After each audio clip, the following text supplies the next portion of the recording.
Nerdrotic.com.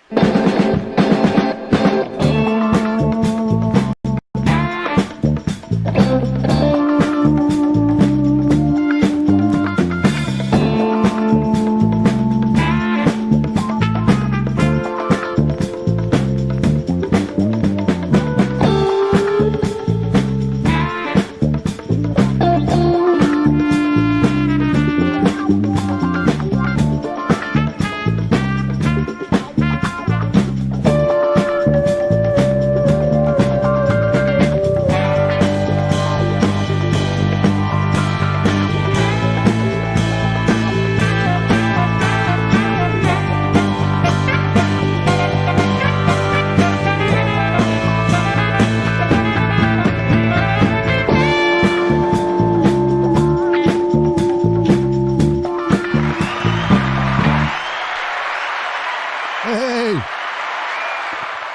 Good afternoon, my lovelies and my uglies, but you're all beautiful on the inside. How are you doing today? My name is Gary Beekler, and I am live in North County, I almost said San Francisco, San Diego. That shows you how tired I am. And it's time for the Nerdrotic Nooner because it's always noon somewhere, and everybody is up for a nooner.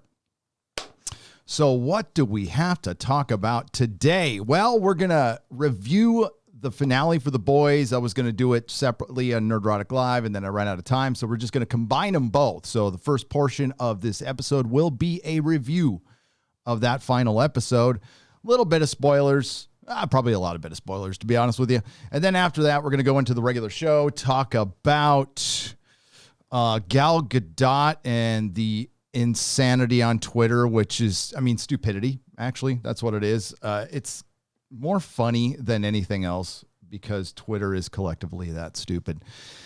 And we're going to discuss some possible trouble with The Witcher. And, of course, we have to prepare for STD to flare up again for Season 3 and other things to talk about. We've got a lot of little news bits today we're going to go over, and whatever you want to talk about, really, to be honest with you. I've been working on videos all weekend trying to get caught up because, I hadn't put one out in like 6 days. I put one out this morning. Thanks for watching it, by the way. Got 2 more on the way. And, yeah, there's a lot of stuff to do. I got a Super Chat Square up that I got half recorded, and that should be up soon. Of course, Star Trek Discovery starts Thursday, and I don't know what time it starts. I don't know if they're going to drop it in the middle of the night or because they used to drop it at like 5:30 my time. So if they do that, I'll be live right afterwards, unless it's in the middle of the night. But I will be covering every single episode on this channel, just like the old days. It should be fun. Well, it'll be funny. It'll be funny. And I've got other little tidbits for you guys in the future. And, of course, we got Friday Night Tights this week with John F. Trent and the return of Az. Now, Az is going to apparently cover for Odin for the next 3 weeks because Odin's going to be a dad.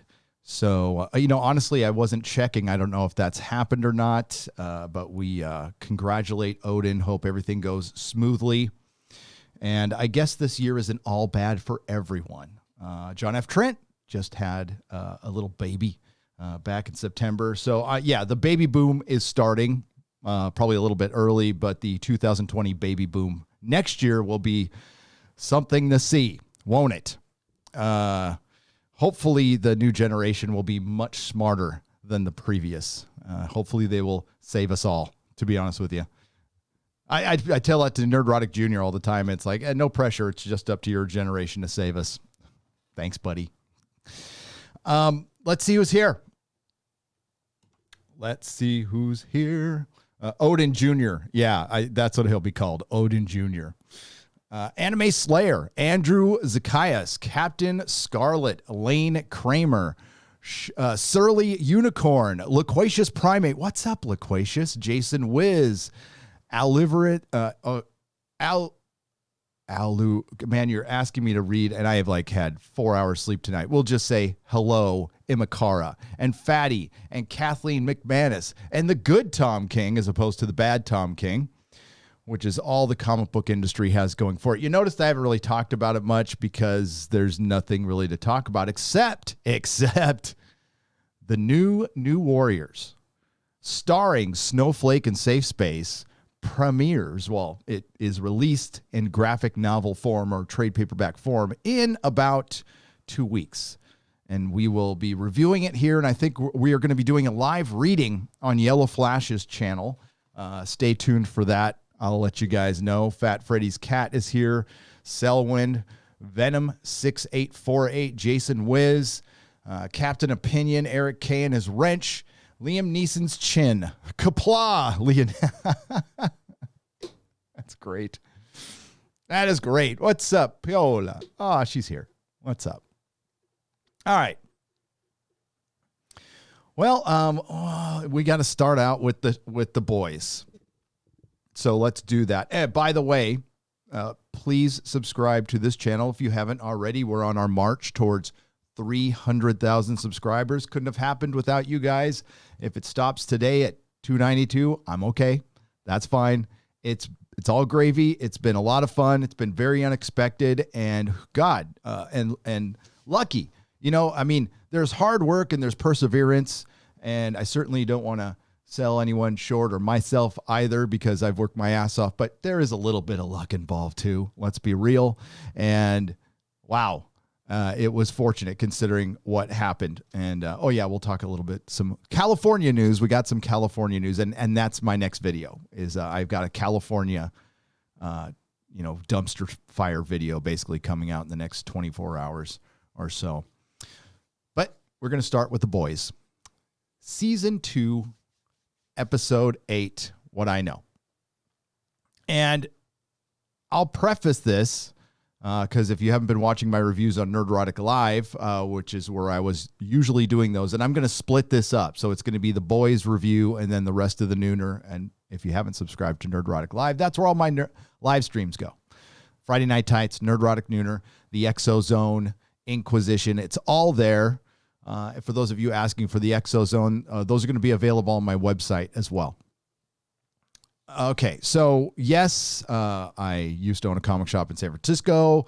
I'm friends with Derek Robertson. I'm pretty sure, unconditional love for that guy.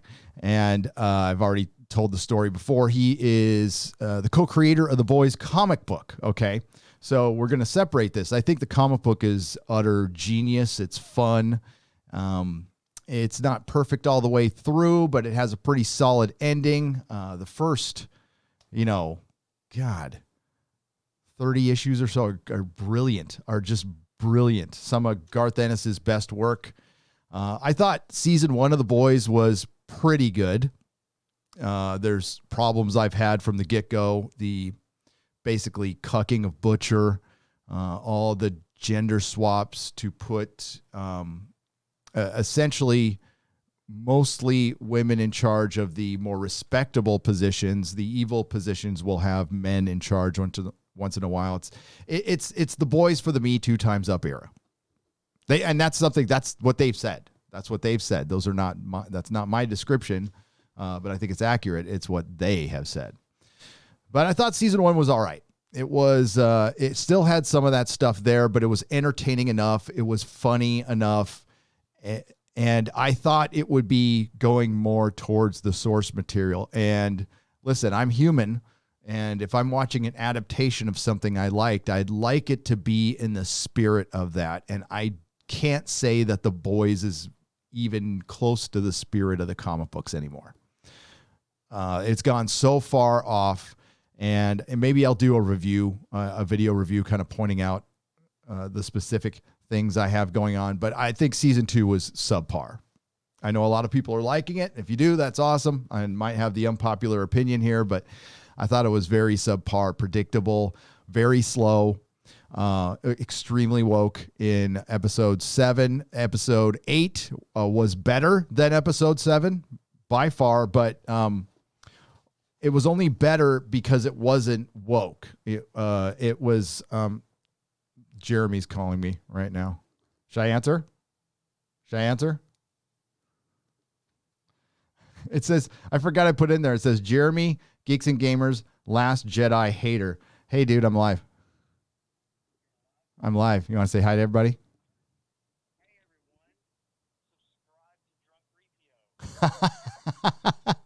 I'll call you back, dude. All right, bye. He complains I never answer the phone. I answered the phone. Hope I didn't just blast his phone number everywhere. If not, give him a call. So where was I? The Boys, subpar. Season 2. Episode 8, disappointing, slow. Sitting around tables and talking about feelings. Is it the CW? No. Is it bad as Star Trek Discovery or Picard? No. It was still watchable. It still had moments. This show could most definitely turn around and become great. Absolutely great, especially if they move towards making it like the Boys comic, because, you know, it is supposed to be a satire, a funny satire, but it's not that fun because there's so much melodrama. And that's not Derek Robertson's or Garth Ennis's fault. I mean, I know they want their show to do well because, listen, both of them have had a hard time getting their stuff adapted right because of how hardcore the content is. You know, these aren't guys known for superhero comics. They're known for, you know, edgy, Vertigo type comics, right? Underground-ish, but independent-ish, although it's very mainstream, especially when a $1 trillion company is making this show. So there's nothing like, there's nothing punk rock about this. Sorry. And that's the way I see it. I see it as I'm watching, I said it last night. It's like watching the Dead Kennedys headline Lollapalooza and then sign with Atlantic Records. I mean, with Jello Biafra, not the crappy fake Dead Kennedys that are out there right now. I'm talking about the Jello Biafra-led Dead Kennedys signing with like Atlantic Records or Geffen Records and headlining a tour with a reunited Zeppelin and freaking world. I mean, just like selling out completely. But I also want to say I'm very happy that people sell out. I mean, like, I want people to make money. I do. But I think story-wise, they sold out. Really sold out. So I hope Derek gets insanely rich off this show so he can buy 5 homes and live very comfortably the rest of his life. And I hope all the best for his family. You know, his wife is awesome. His kids are awesome. But I got to critique a show how I'm going to critique a show. And I hope he understands that. And he does, I think. So here we go. It's hard for me to remember, right, some of this stuff because it was so slow and I had to watch this in pieces. That tells you how bored I was with it, right? So I started watching it. I got about 15 or 10 minutes in, and then somebody's live stream came up. And it was Yellow Flash's live stream, and I just started watching Yellow Flash's live stream and just forgot all about it. Here, I'm going to pull up my notes here. Oh, boy, you're going to hear that. All right, so we just watched the massacre at the courthouse. Everybody's head popped. We don't know who it was. It's such a mystery. We do find out. I did think it was the person who escaped the asylum, and that person will probably come up later, but they probably showed that to make us think it was that person. Obviously, it was not that person, and we'll find out more about that later. And the boys decide it's time to arm up and kill everybody again. And spoilers, they show up armed to the teeth and do practically nothing but sit by and watch. So they decide they're going to kill everybody, but Starlight and Huey want 24 hours. They think they can talk somebody into being, a witness once again. So they go to Maeve. Maeve calls Huey a twink, tells him to F off. But A-Train, overhearing a conversation with the church leader, that with Gus, I say Gus from Breaking Bad, that they're not going to choose him to go back into the Seven. They're going to choose the Deep. So he says, screw them. And he hates Stormfront because she's a racist and a Yahtzee. So he steals all the files that they need to get them in a lot of trouble. In the meantime, Becky's running everywhere. She was looking for Butcher. She finds Butcher. She tells him the Homelander has taken him, and she wants her boy back. Everybody meets Becky, and they constantly say, she's great, she's great, she's awesome, she's great. And that's something they do quite a bit in this show, and that's something I really hate from Star Trek Discovery. They don't show you how great or smart somebody is. They have people tell you constantly. Remember, we're coming off episode 7 where they did the most on-the-nose cringe thing ever, that memes are, you're a Yahtzee, and you're able to make people Yahtzees through memes, which is where have we heard that before? I can't remember where we heard that before. I think it was one of those narratives from 2016, one of the many that ended up not being entirely true. But of course, we're all going, and we all, I got the message, and you got the message, and everybody got the message that, when I'm in a Discord group that I'm never in because I never use Discord, I'm getting my marching orders from Putin or whoever. And yeah, that's it. As a matter of fact, that's what, Jeremy was calling to give me my marching orders right now. But it's that kind of BS. So he's going to go get the son back, and he decides to go to Gus Fring, and I'm trying to go through this as fast as possible. And he's going to make a deal, and he wants he wants Becky, and then he's going to give Vought the kid. He's going to screw over everyone. Like, he thinks that's going to work. He has Vought linking on his cell phone, so they're going to take the kid away from Homelander.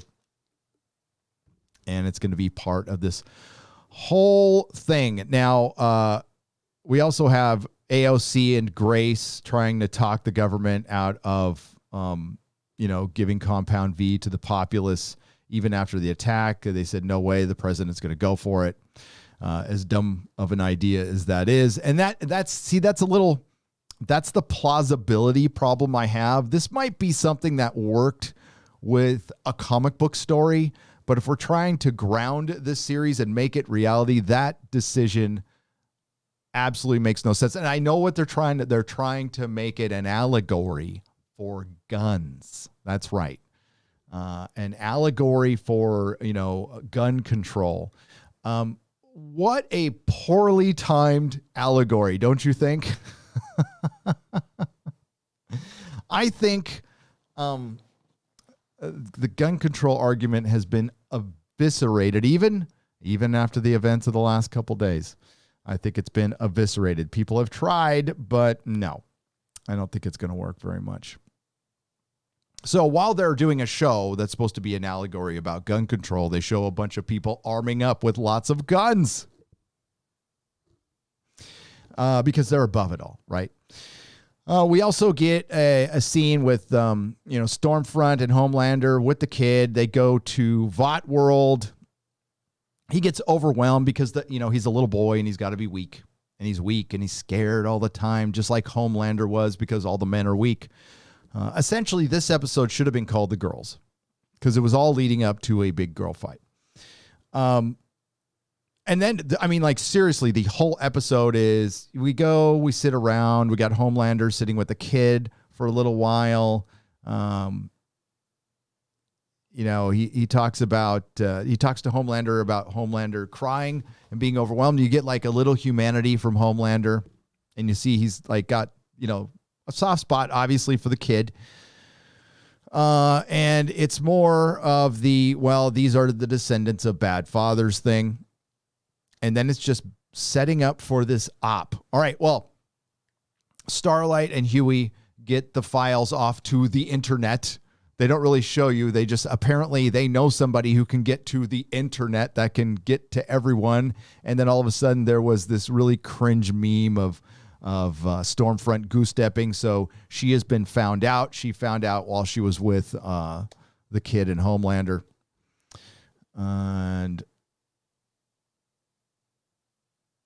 so we all end up outside this cabin where Homelander is. Stormfront has been outed as a Yahtzee. And Butcher, last minute, they have a sonic device that distracts Homelander. He goes away. He leaves the kid behind. Why? I don't know. The kid is super powered. So you could just go, let's go, kid. I mean, it's like nothing's going to really hurt the kid. But that's the other thing. Doomcock and I were discussing this. We are not really clear on what power sets these people have. They have super strength. In some cases, bullets bounce off, but then they can get stabbed in an eye and burn. Do they have healing factor? I mean, like, these are the kind of things you need to know a little bit. They get distracted.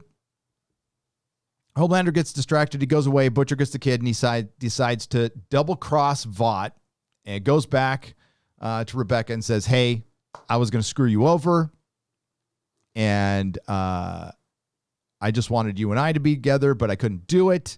So here's the kid. Get far away. He hands the keys to Mother's Milk, whose whole role in this entire series was to go, I got your back. Are you crazy? We can't do that plan. I'll give you a ride. That's pretty much it. That's all he did. Frenchie had one episode, and that's about it. They had little scenes between him and the female. The female was set on a journey in the beginning of this series, and I don't think it paid off very well at all. Because if it was about getting vengeance on Stormfront, she would have fought her like maybe alone, but that doesn't happen really. So big distraction. Homelander finds out that he's been double-crossed. He kills, there's a bunch of Vought agents there.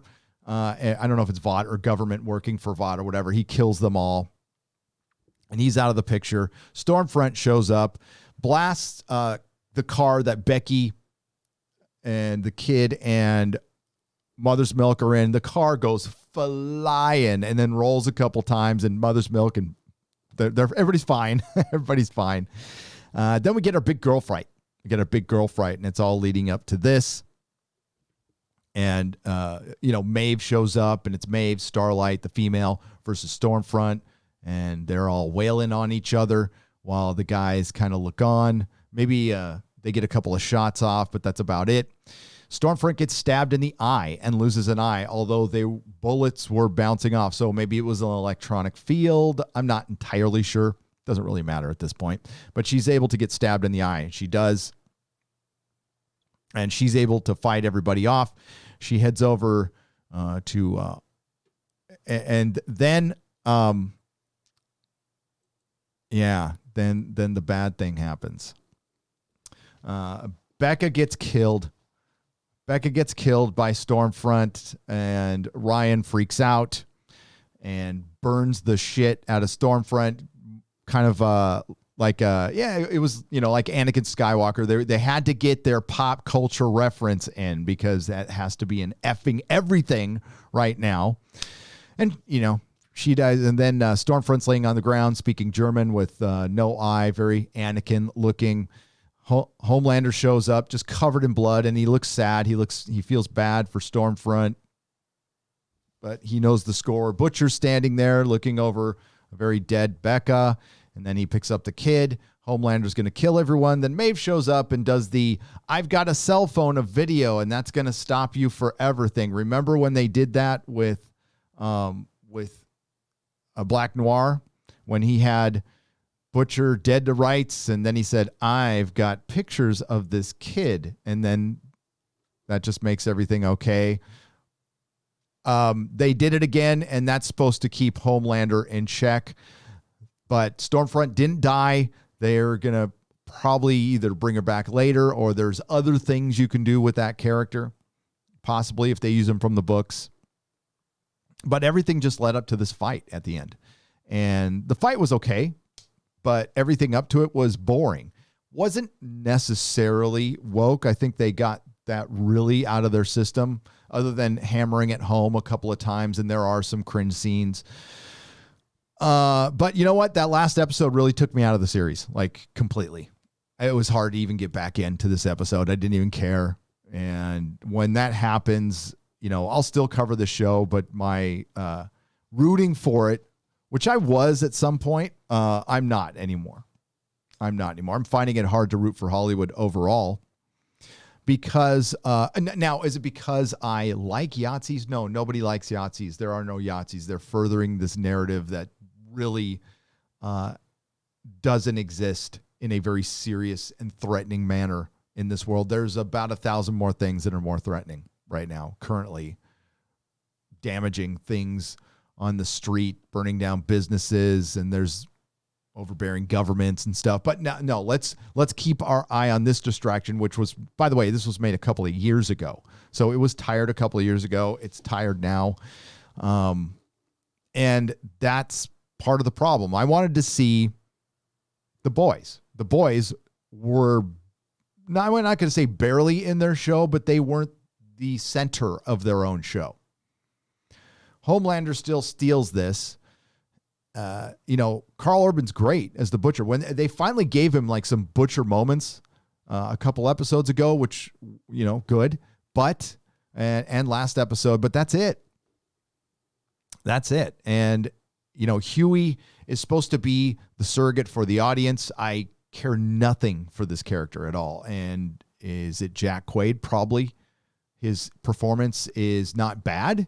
It's just average. Everything's average about the show. Now, this show might stand out to a lot of people because there's so much garbage out there, and I understand that. Because, when you contrast this with what you're going to get in a few short days with Star Trek Discovery, it will look like Shakespeare. But this could be so much better. And it was sidelined by its agenda. And if you don't believe me, then, I finally took your guys' advice and I started listening to the post show. Oh my God. Okay. That gives you a lot more context on things now, doesn't it? Sometimes even an open disdain for part of the fandom, a part of the fandom that, the literature devil brought up last week. Well, we're just getting rid of those bigots that we don't need.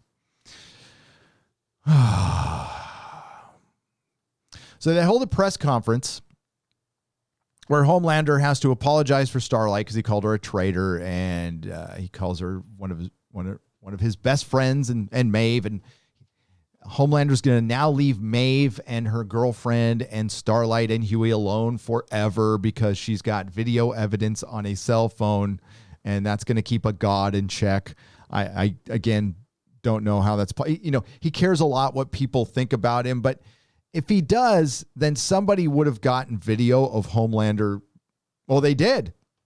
They did earlier, but they would have gotten a lot more video on this because he's done so much shit. Now, they have a little Psycho moment at the end. If you're all familiar with the film Psycho. He's at the press conference and he's talking, but it kind of mutes his voice. And you hear some like music and they go in on his eyes and he's losing it. And then we get some more sitting in a park and talking about our feelings and stuff. Butcher's with the kid, with Ryan. He hands the Ryan off to Grace. Grace wants to start a government program like the Real Boys. The church leader's talking to AOC, and they're going to start she's going to be the head of this superhero watchdog organization in the government, which is the Boys. And then we find out AOC is the one popping heads. And that's supposed to be her big shock. And if they really lay into this and make her a legit villain, but remember, we said this about Stormfront. They had a great opportunity to clown both sides with that character. They could have easily done the far right Yahtzee thing along with the feminazi thing. And it looked like they were going there. It did. I'm born in Portland, but that's where they ended it, unfortunately. And they left a lot of pure comedy gold on the table. Why? Because they believe one thing more than the other, and it becomes abundantly clear in their script writing and abundantly clear in their interviews when they come out and say things like the most dangerous person around you is the white guy standing next to you. I'm so dangerous. I feel so dangerous. Then it ends with Homelander masturbating over the city, which I mean, that's a very boys thing, and it silhouettes him with his pants down in front of the moon, whacking it. I mean, that's a very boys thing to do. But there's not enough of that stuff, and it's not fun. It's not funny. I'm not looking forward to season 3. I don't have like any questions. I think this show exists so you could see how horrible like things get with Homelander, how terrible he acts. That's why we watch this show. We're not watching it for some intriguing plot or theories or who is the person who escaped from the asylum. I honestly don't care. AOC was the person who popped the heads. What's behind that? Well, it's obvious. Vought. It's going to be Vought.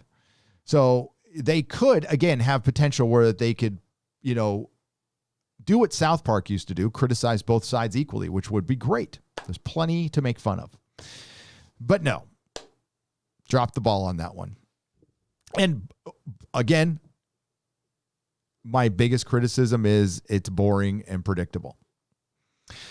And that sucks because I like this. I originally liked this show and I wanted it to do well. And it's doing well. It's doing great. It doesn't need me, and that's fine. But I'm here to be honest with you. And also, I tried to watch Blythe Manor. And it didn't grab me in the first episode. I mean, I can't make an honest criticism of it because I only watched part of a first episode, but it was so boring I just stopped. Now I'm probably gonna try to dip in. I like the first season of The Haunting of Hill House. That was really good. So I'll give it another chance. But as far as that's concerned, I tried and went, I got other things to do. So, all right. So that's The Boys review. Thanks for watching. I didn't like it. I give it a 5 out of 10, as opposed to the last episode was 3 out of 10. And I will split this up and put it on Nerdrotic Live. Now we're going to go to the news, but I'm going to read a couple super chats before I get over there. Spirit of Truth Coaching for $5. I'm coming out of the Nerdrotic closet. I hereby announce my Gary Fandom, surely one of the more interesting YouTubers, just a 55-year comic fiend. Nice, Spirit of Truth. And thank you for being so stunning and brave to come out of the closet. Welcome, and thank you for the $5. That's brilliant. Cash Kester for $2. Like I said yesterday, that was a bullcrap finale. Cash, you are correct. It was not good. It was not good at all. It had a couple of moments, but overall the season was slow, predictable. Really, really. You know what? I'm done with. I'm kind of over. Well, no, I'm really over nihilism, postmodernism. I've had my fill. I've been reading it, watching it for a couple of decades, and it's time to turn the page.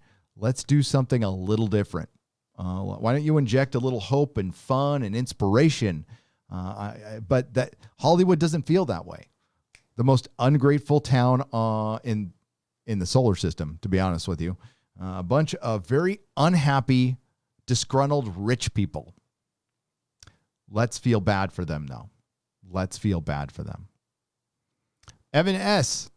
for $4.99. Hail, Gary. YouTube has deemed you to be top of all. Wow. Deemed you to be the top of all of my subs. You're above Tim Pool, and I watch all of his videos. Long live the Chad of the nerds. Thanks, Evan S. Tim Pool's a beast. That guy is just, he has blown up, and deservedly so. Him and Memology. That's where I get my news. I get my news from, I mean, others too, but Tim Pool and Memology. Give them a sub. Memology just hit 300,000, which is brilliant. IK1906. Anyone else bust out laughing at the cringe when Storm got stomped out? Yeah, it was. I was chuckling unintentionally and intentionally a couple times in this episode. Thanks, Ikane. Dreary Nitpicker. for $9.99. Hail, my most cringe moment of the boys was Gus saying anger was a white man's privilege. Yep. Obviously, the writers didn't know about African dictators or majority of the dictators in general. I mean, as far as Gus's, what he was saying, he was basically saying he's working for this company who had him coordinate a Yahtzee who obviously hates him, but he's saying it's just business and I don't have the luxury to lash out. Nobody has the luxury to lash out in corporate America if you want to keep your job. And that's not a privilege. That's, you know what that is? That's the privilege of the creative in Hollywood. See, you know, if they've worked there all their lives and not really worked professionally in other areas, they have no fucking idea what they're talking about. Hollywood is a place where regularly people shout people down, drop N-bombs, drop homophobic remarks. Shout at people till they're crying, scream at people at the top of their lungs because a scene got ripped up. I mean, I love Christian Bale, but his meltdown was one of many. That happens every day. It's happening right now in Hollywood. That's how they treat people all the time. These are the people who get on their little fucking soapboxes and moralize to us, and they treat each other like shit, like absolute shit. Harvey Weinstein was just one of, again, many, many, many who are still there. Men and women who watch that shit happen every day and let it go. These are despicable people. Not everyone, hashtag not all. The lower level places, are fine. It can get somewhat bad there. They're more like normal working places. But when you're talking about on the set and stuff, some people are pros. They handle their business and they're cool. But a lot of people, a lot of those avant-garde directors are freaking a-holes, absolute jackasses. I mean, look at like Robert De Niro. Do you think that guy's like cool-headed on set? Do you think he's nice to people? Do you think he's a nice guy? No, he's not. Does he look happy? And that's the thing you got to ask yourself. I mean, like, listen, it's 2020. I get it. These aren't the greatest times in the world. But you can tell when somebody is generally happy. And when you see a lot of misery, and this is before 2020, you just see like absolute misery. It's like, dude, I mean, you have enough money to get help if you need it, if it's like depression or something like that. But yeah, Robert De Niro, Al Pacino, Alyssa Milano, Rose McGowan, she can be good sometimes, but these are not happy, healthy people. Alan Moore, not happy, healthy people. Great creatives. I don't know if I'd want their life or their mentality, though. Culture, I know I wouldn't. Culture Casino, thank you for the phallic unicorn for $1.49. Hail. Bird of Prey 5 for $5. Watch Star Trek Discovery panel from New York Comic Con. The transgender actor talked for about a B4 before announcing that they were transgender. Longer than I thought it would take. You know what? I must have zipped right past that one. I put it on double speed and kind of listened to it in the background. I'll go back and check. Virtual cons are depressing. And I think if people go back and watch them, it's going to remind them of 2020 and it might like bring back some serious like 2020 SD, PTSD of 2020. The freaking Zoom calls. Zoom is doing great now, like right now, but when things open back up again, I don't think anybody's going to want to ever see a Zoom call again. I promise you that is going to be a reminder and they're going to go, those panels were terrible. They were terrible. And Hail Cloudfish TV, they made a video. I had no idea. They put out a tweet. I was off Twitter. Twitter's just stupid. I can't waste too much time on it. And I guess they compared Friday Night Tights to one of the panels. I guess we were on simultaneously with New York Comic Con and we were slaying them. Now, we were all getting our ass beat by a girl who plays Minecraft. Let's keep that in mind.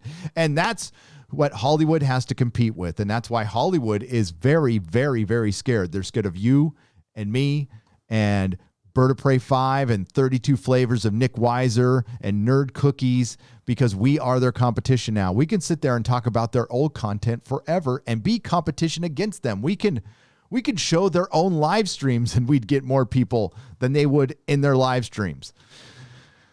It's because, like I said, I was watching The Boys. Yellow Flash's live stream came up. I'd rather watch it because I know I'm going to get entertained by Yellow Flash. I know I'm not going to get preached to by Yellow Flash. And, again, I'll probably laugh a few times.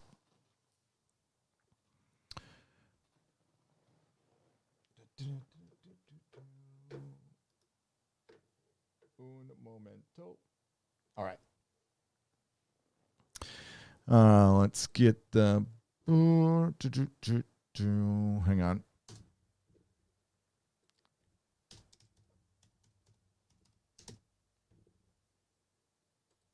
There we go. We're in the Star Trek portion of this. So I've got to pull up an article. Okay. We went over this a little bit on Friday Night Tights. Jack Beers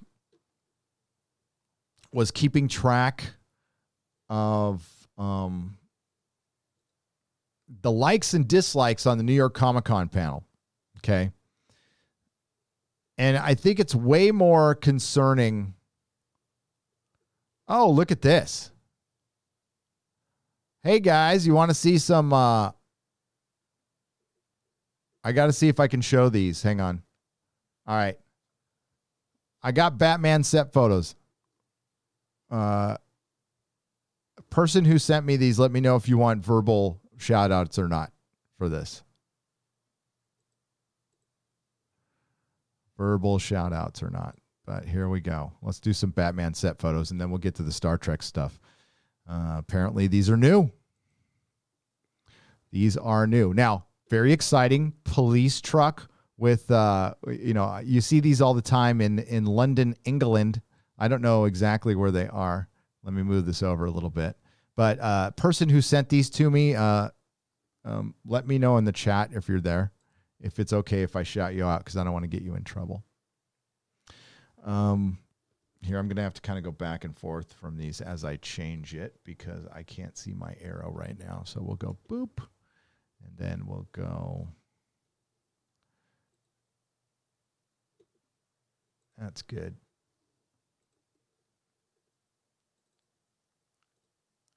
Getting to the good. There we go. That's a good one. That's a good one. Gotham City Department, and we got some cars there. But here we'll get to the money shot. Let's get to the money shot here. Let's get to Robert Pattinson. Let's get to Robert Pattinson.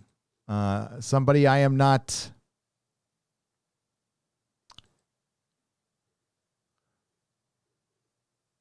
Let me see I got to see what the text says on this. Yeah, set in Liverpool. Set in Liverpool. Here we go. There he is. And this is new. So I don't know if it's from when they came back to shooting or not. I'll have to check in on that. He looks pretty, he looks skinny there. There's no weight on his neck at all. Yeah.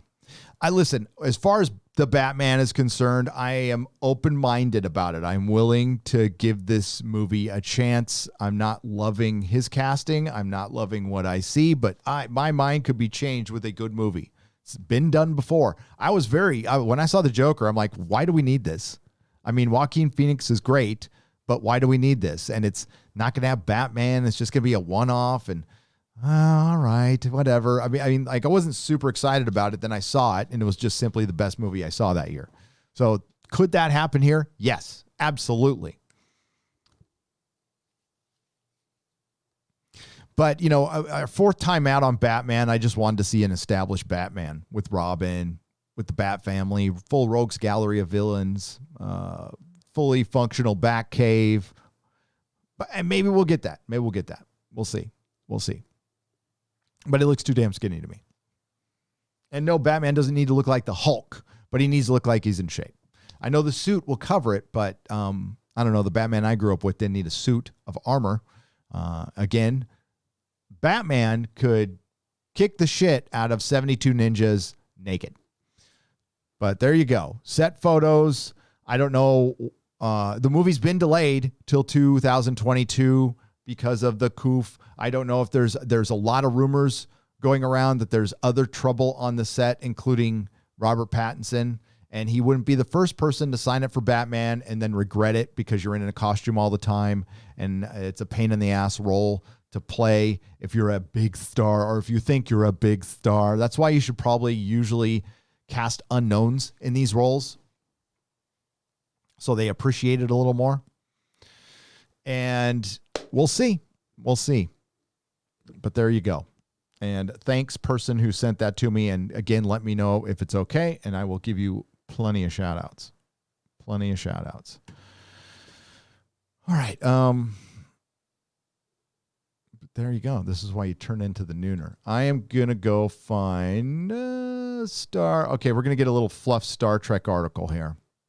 Now, I'm sure you all heard that Alex Kurtzman is planning Star Trek through 2027. 2027. For 7 more years, Alex Kurtzman thinks he's going to have the reins of Star Trek.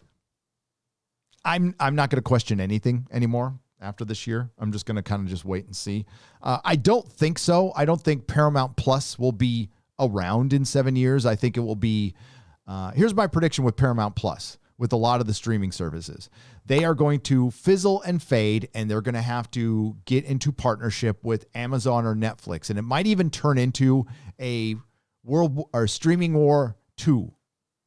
The streaming war 2, which will be Amazon and Netflix vying for old broadcast television properties or the entire catalog or the streaming service. Like, Netflix might be bidding to get Paramount Plus on their service, something like that.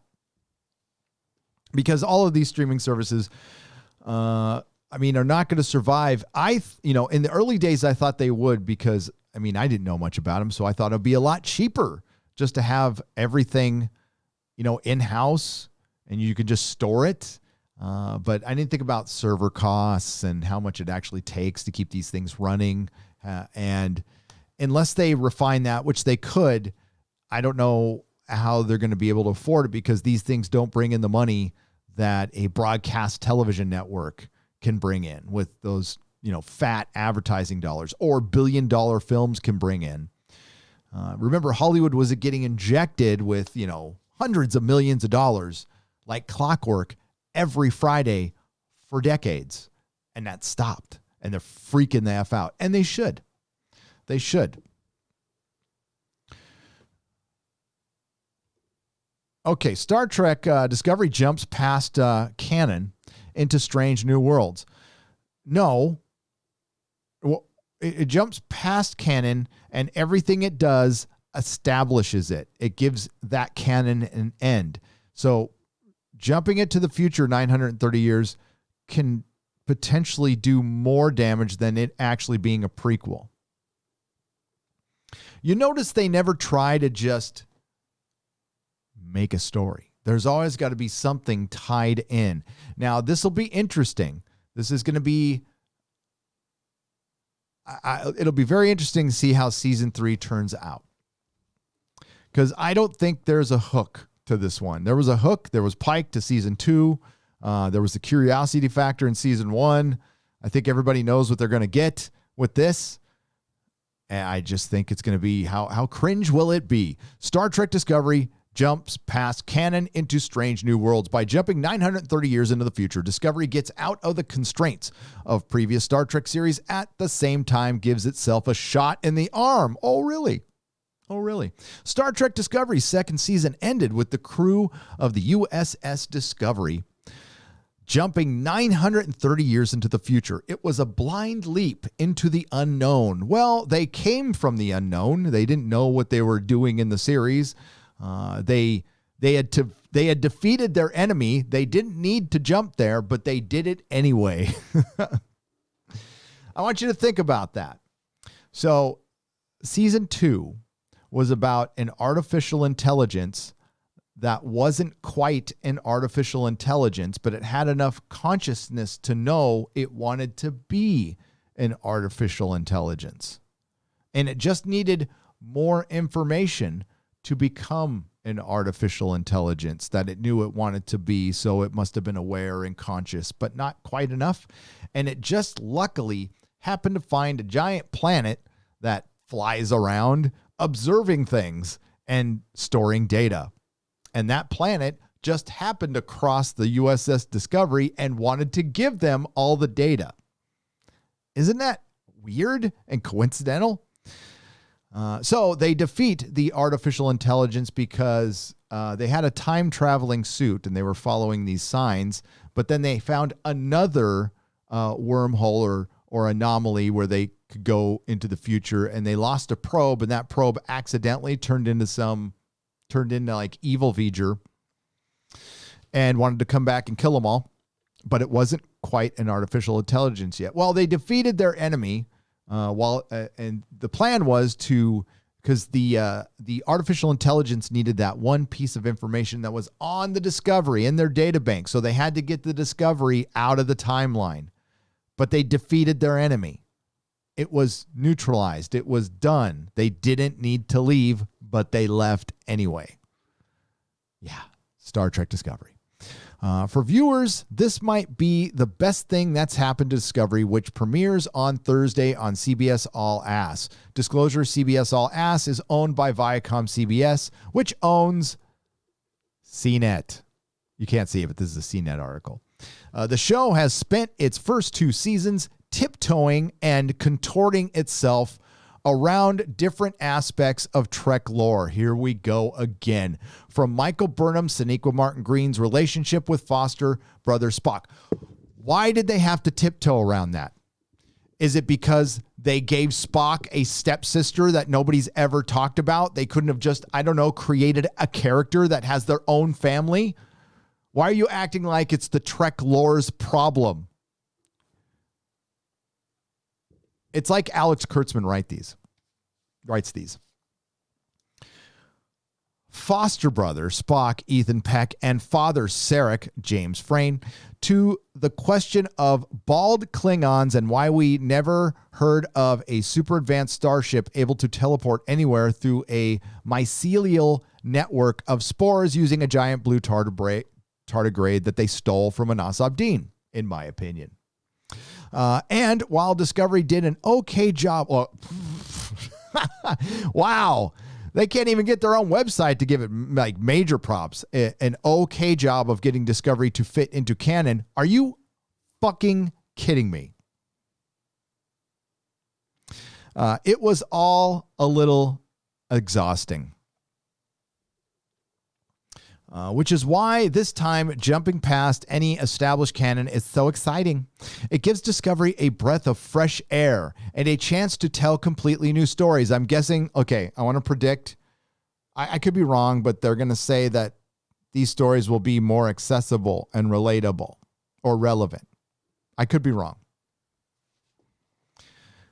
The trailers tease a federation that is greatly diminished, a completely different dynamic from previous shows where the galaxy-spanning alliance has always served as the foundation of creator Gene Roddenberry's vision of a better future. Well, Alex Kurtzman doesn't believe that. He couldn't tell that if he wanted to, if his life depended on it, so he has to drag Star Trek down to his level. It has been very freeing, Discovery executive producer and co-showrunner Michelle Paradise said in an interview last week, who worked on all of a half of a fucking season of Star Trek, and you're free? You're free. Why do you buy these properties if you feel constrained and imprisoned by lore? Well, I would, because it's superior. We know why they buy them. Platforms. But jumping... The world, it feels very freeing, Discovery executive producer and co-showrunner Michelle Paradise said in an interview last week. The world that they come into is very, very different than the one that they left. 930 years different. That's very succinct there. But jumping ahead so far doesn't mean the writers are throwing canon and what's come before out of the window. We're not just sticking things in a blender and tossing them all over the place. Well, that will be different because that's what you were doing before. We've been really thoughtful about it. Have you? Saying a thing doesn't make the thing a thing. Okay? Saying you've been thoughtful doesn't mean you've really been thoughtful. Nobody actually believes you've been thoughtful. And more importantly, you don't believe you've been thoughtful. Why the Federation has fallen so far and the work to build it back up makes up the spine of Discovery's third season. There's some promotional pictures that look like the end of the series, and you have Michael Burnham on the bridge, Mikey Spock, and it looks like Captain Mikey Spock. It looks like she's just announced Captain, and it's the end of the series, and she's going to say engage or make it so, or it's all about me, whatever. Why the Federation? Okay, so Strange New Adventures. When last we left the crew, the Discovery had followed Burnham, donning the Red Angel suit, the Iron Man suit, and leading the ship into the future unnecessarily. Part of a complicated time loop. No, you guys just didn't know what the hell you were writing it. You were making it up as you went because you fired showrunners halfway through season 1. Then you brought in Michelle Paradise after Alex Kurtzman couldn't showrun because he's an incompetent boob. And you just lost track of your own fucking scripts. Part of a complicated time loop that was supposed to prevent the end of all sentient life by a malicious artificial intelligence called Control. That wasn't quite an artificial intelligence. Remember, it needed more information. Season 3 will pick up immediately after, with Discovery and Burnham jumping into the future, and specifically for Burnham into the ship of Cleveland Booker. He's... Really? You called him Book? Really? You guys have no fucking original thoughts in your brains, do you? He's a new character played by David Aia, who serves as a guide for Burnham and the rest of the crew, including Commander Saru, Douglas Jones, Lieutenant Paul Stamets, Andy Rapp, famous diddly of Kevin Spacey, Dr. Hugh Culber, Wilson Cruz, famous a-hole on Twitter, and Ensign Sylvia Tilly, Mary Weissman. Cleveland Booker is a character that's going to bring levity, fun, and a different spontaneous dynamic to the franchise, which we may not have had before. So they admit that they weren't fun. Confirmed. That's what Aia said. That's what the character said. Their new hire said that he's bringing in the fun. Ayala. I don't know what his last name is. We'll just call him Book. He said that the character would bring out a new side to Burnham. You mean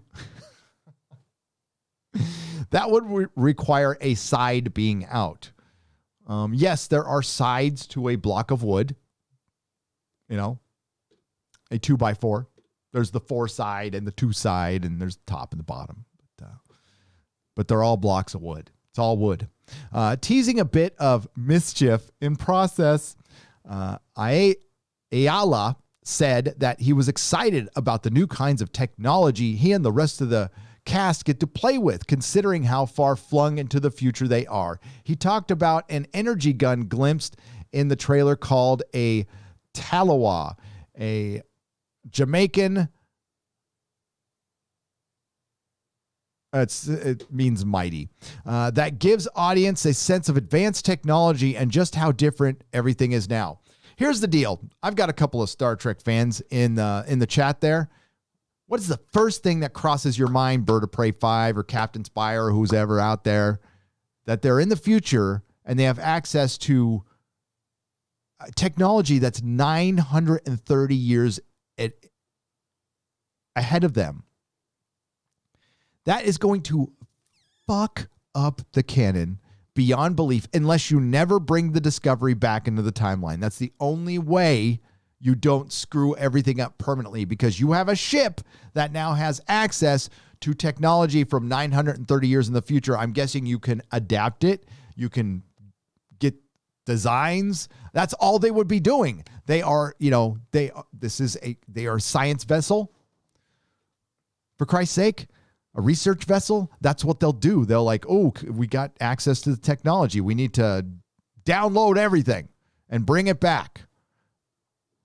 So unless they don't bring them back, that's the only way you can't screw things up. And listen, I can't imagine the kind of questions the hardcore Trekkies are going to have that won't get answered in this show. I mean, don't even look for an answer. I'm telling you what's going to happen. They're going to go into the future and they're going to somehow think it's a good idea not to take some of that technology, or they'll forget about it. Probably forget about it. Paradise also teased familiar species would show up, even if Discovery's relationship with them would be shaken up. Species we know from the past. Maybe we interact with them differently. Alliances have shifted. While the trailers suggest an even darker tone to the show has already filtered with a lot of grit in its first two seasons. Already flirted with a lot of grit. Paradise said that ultimately the show remains true to the spirit of Star Trek. Again, saying a thing doesn't make it a thing. Just because Michelle Paradise, who probably knows jack shit about Star Trek, thinks it's in the spirit of Star Trek, I don't know. Lifelong Star Trek fan. Is Star Trek Discovery in the spirit of Star Trek? No, it's not. Our heroes are uniquely poised to help bring the kind of hope and bring that kind of optimism into the new future and inspire others around them. Okay, let me get this straight. Michael Burnham is a fugitive after she committed mutiny and started a war. Then Mary sued her way back to her position. Then she gets scooped up by Pike, and they have to find the Red Angel, which was her, to fight an AI that doesn't know it's an AI, but still an AI. I'm trying to figure out what's hopeful and inspiring. Saru's sister was food for the predator race on her planet, and 6 months later was able to fly a starfighter in a battle. That was dumb.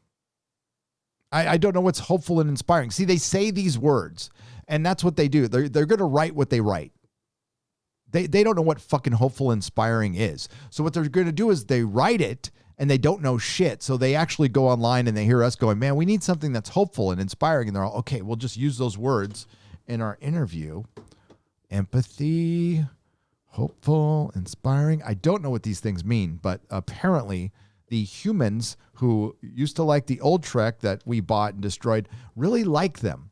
So let's put them in our interviews, because nobody will ask us follow-up questions in the Access Media about jack shit. Nobody will ask us, what happened to the control, or, anything. Reflection of society. Paradise notes, oh boy. Took a minute for that to sink in. Reflection of society. Paradise notes that this season of Discovery deals with connections and disconnections, themes that we're all wrestling with thanks to the global coof that has forced millions to stay at home and stay apart from each other, although they filmed it well before any of this happened. It resonates quite unexpectedly. We could not have imagined when we wrote and shot season 3 of the show how much it would resonate. Discovery embraces diversity from the get-go and was the first Star Trek series to feature a gay couple. Really? Are you technically sure about that, CNET? The push for they were also the first show to have a non-binary transgender, and we know that wasn't true either. The push for more representation continues in this coming season with a few new characters. The first, maybe active gay couple. I mean, that kiss. No, there was a lesbian kiss. First show to have a gay man transported, or no, it's the first show to have a gay man resurrected out of a piece of poop. That's what Star Trek Discovery did. So thank you. I'm sorry, Mushroom. The first is Adira, a non-binary played by Blue Del Barrio, who is okay, wait a minute. Sorry, I want to start this sentence over again just to get it right. The push for...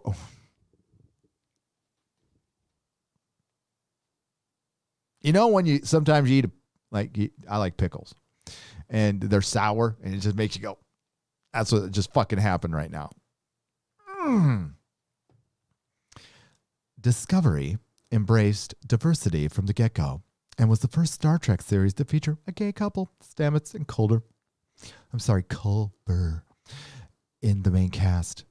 The push for more representation continues in this coming season with a few characters. The first is Adira, a non-binary played by Blue Del Barrio, who is also non-binary in real life.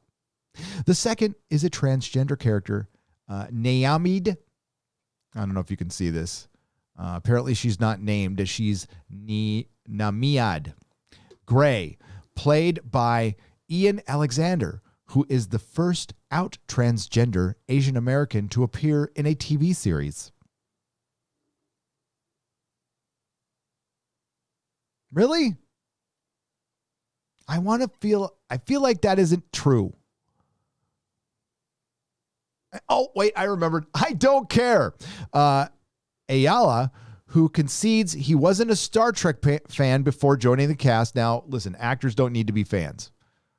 They never said an actor needed to be fans. Showrunners, yes, they need to.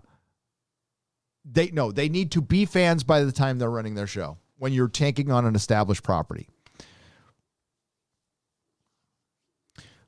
I pointed out that just in my spare time, because I liked it, when I got into Game of Thrones and I picked up A Song of Ice and Fire in 2011. I picked up A Game of Thrones, the book. I burned through all 5 books in 6 months. And then I did it again and did it again. And then I could answer trivia questions along with the best of them within 2.5, 3 years. Because I just read them over and over again. Because I actually liked it.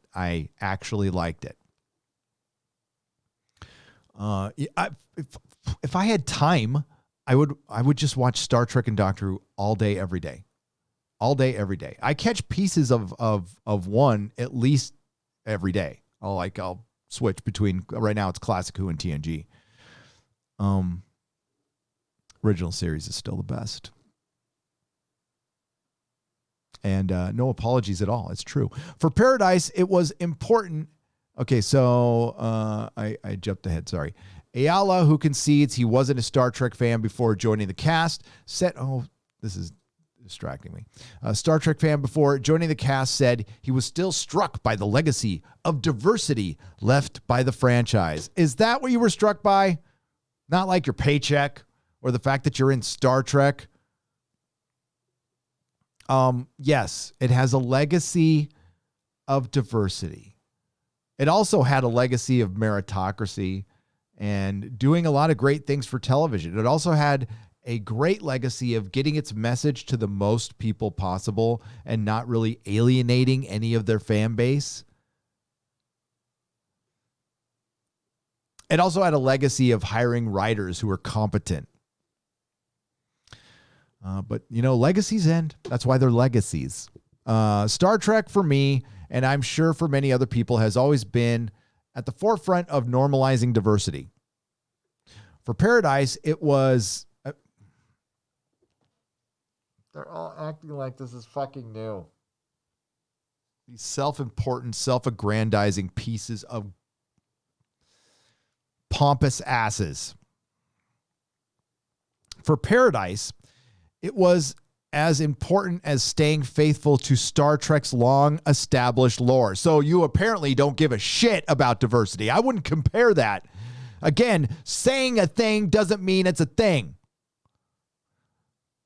If you care about, if Michelle Paradise cares as much for diversity as she does for the Star Trek lore, then, man, investigate her because she is in the clan.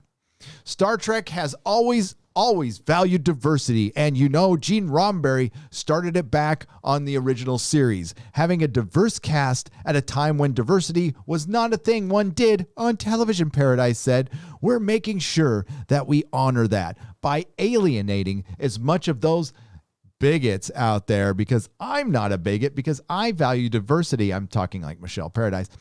"As much as I value the Trek lore that I know of off of a YouTube channel."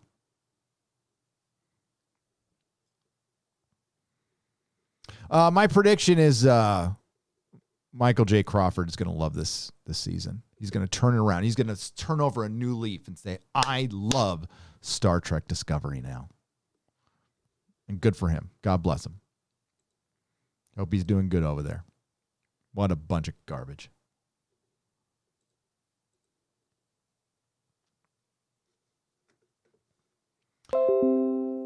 Oh, I don't need to hear from you. All right, so we got a $49.99 super chat. Let's read that right now.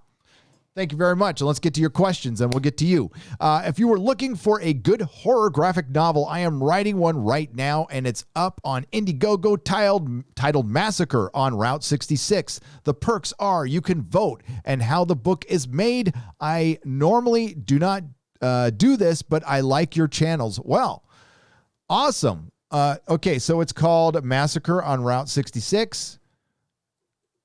I'll check it out right now. Thank you for the $49.99. So I am writing one right now, and the perks, you can vote on how the book is made. That is pretty cool.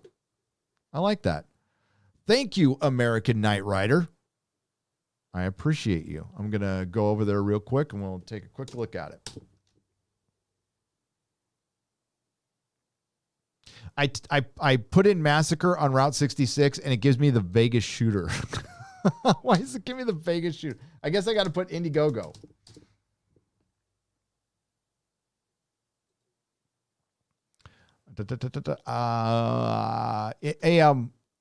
Tell you what. What are you, American Knight Rider? Email me real quick. Gary at nerdrotic.com. Give me the link to it, because it's not coming up quick on Google. So if you could do that, that would be awesome.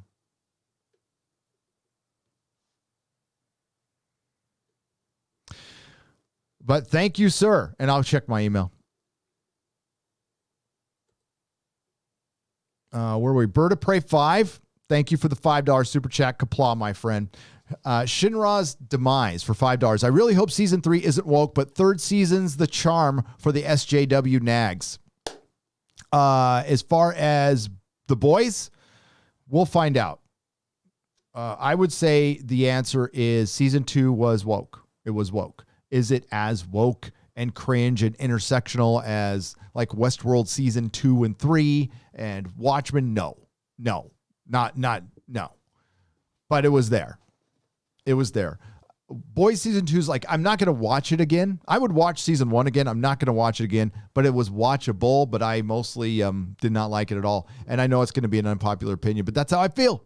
Odin's baby will be baby Thor. His wife is Freya. Oh, Eric K. Thank you. There you go. Thank you for the $2. Nerd Cookies. Check out Nerd Cookies channel. She talks about Lord of the Rings and many other things. She does the lore stuff. She's really, really good. Please check out Nerd Cookies channel. I live streamed with her on Stephen Walton's channel a week ago and had a very good time. We'll have her on the show sooner than later. Cheers, Gary. Just rewatched Jurassic Park. I forgot just how perfect this movie was. They don't make them like that anymore. Kathleen Kennedy produced it, though. Yeah, she got coffee. She might have, she handed a check to Steven Spielberg and was paid, $10,000 for it or so, whatever. I haven't seen that movie yet. What I'll do, I want to see it on the big screen. So once it's on the big screen near me, I will go watch it for the first time. It's a long story. It's not a long story. I was in prison when it came out, and I just never got around to seeing it. Now, I have seen the sequel. I've seen a couple of sequels, but I have not seen Jurassic Park. Out of the corner of my eye on a TV, yes, but I have not watched it all the way through, and now I want to watch it in a theater. Largely considered the last Spielberg movie. Now, he changed after that. Now, listen, I like Saving Private Ryan and all those, but I'm talking about like 80s Spielberg, like E.T. Spielberg and Close Encounters Spielberg and Raiders of the Lost Ark Spielberg. That's Spielberg. Not post Kate Capshaw, Hollywood elite Illuminati Spielberg.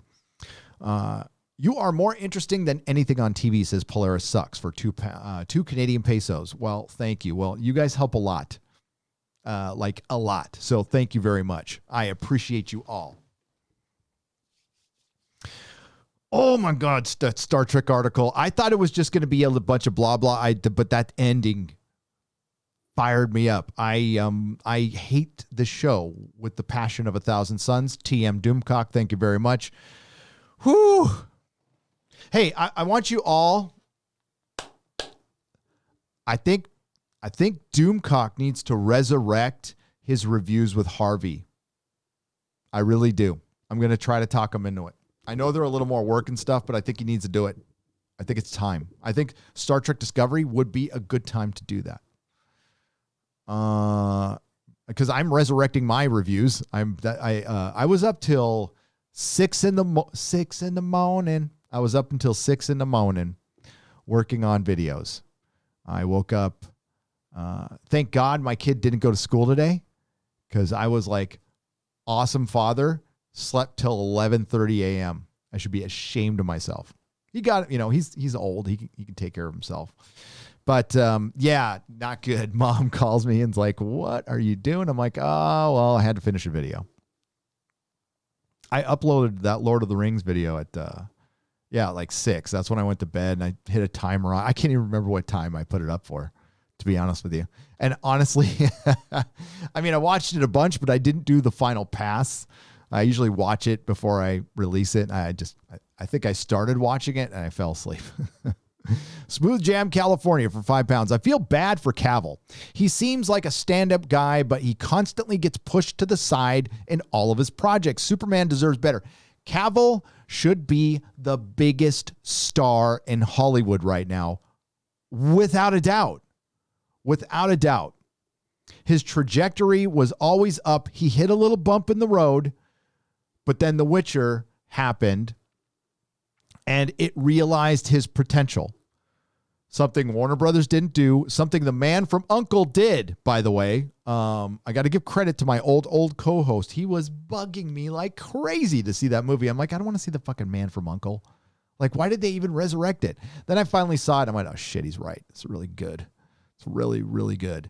So, Mission Impossible, he's a good actor. He's a good actor. He's A-list. Remember when he wanted to re-sign for Superman and Warner Brothers said, you're not A-list? Well, guess what, motherfuckers? He's A-list now.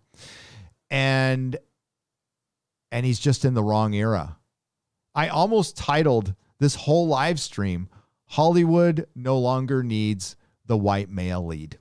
I just thought it might be a little too salty for YouTube, or maybe not, but it's true. Because I was, it's funny that you bring that up, because that was really rolling around in my head today, that Henry Cavill should be in everything. He should have a 3-picture deal with Superman. But now we get Enola Holmes, which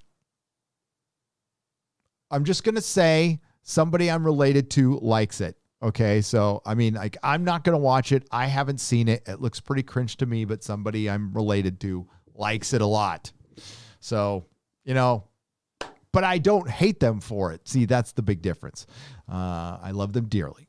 But, he should be starring in everything. He should be Sherlock Holmes. He should fast track The Witcher. And honestly, Yennefer and Cirilla should have reduced time. I think the data is in. People like The Witcher for Henry Cavill, the Bard, but they liked Henry Cavill. Who was the first picture you saw? What's the title of the show? So if you didn't listen to Friday Night Tights, do you want to hear the bad news again?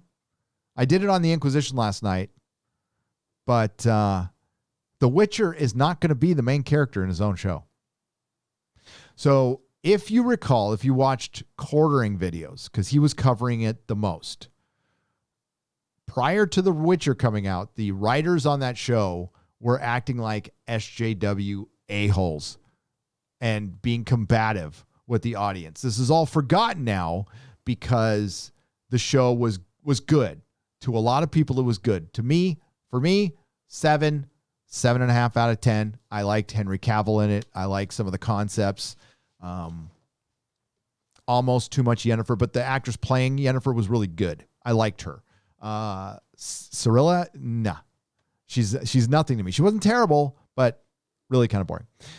That being said, the creatives on the show were being shitheads to their audience, and it all got forgotten because the show was popular.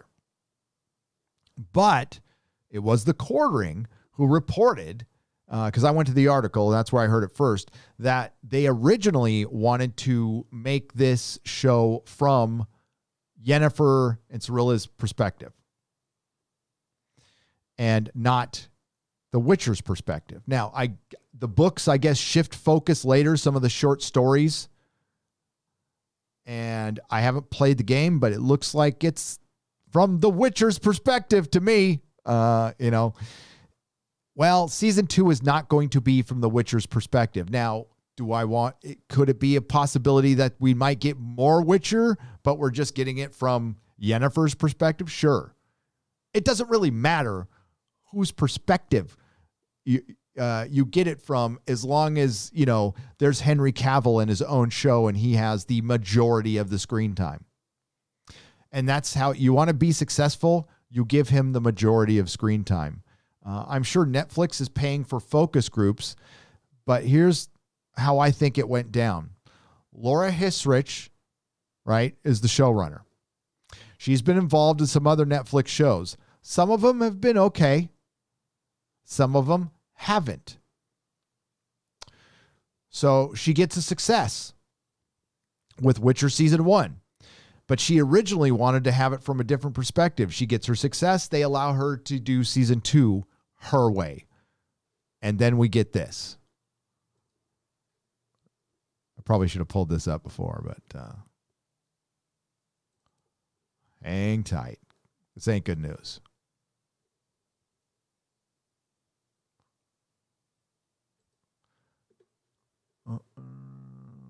There we go. I got to get to the right time.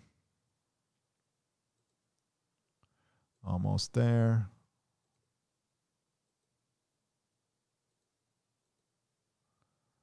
Here we go. In the thick of it? Yes, I'm actually at Arborfield Studios right now. I don't know if it sounds like I'm in a cathedral to you, but I'm in one of the studio buildings, and they're shooting just over yonder.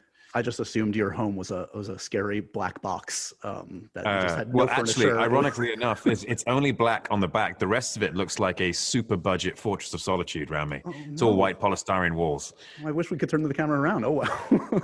Yeah. So second season for this, and as I alluded to early in our conversation, this was a property that meant a lot to you, something you chased. Must be so gratifying that the audience responded and you get a second crack at it to continue this character. What are the lessons learned for you from the first slew of episodes that you're applying to this next batch? What are the lessons I've learned? Or is it simply just an opportunity? Like, obviously the advantage of an ongoing story is fleshing out the world, fleshing out the character, more time to let it breathe. I mean, yes. I mean, again, I'm a carriage on this train.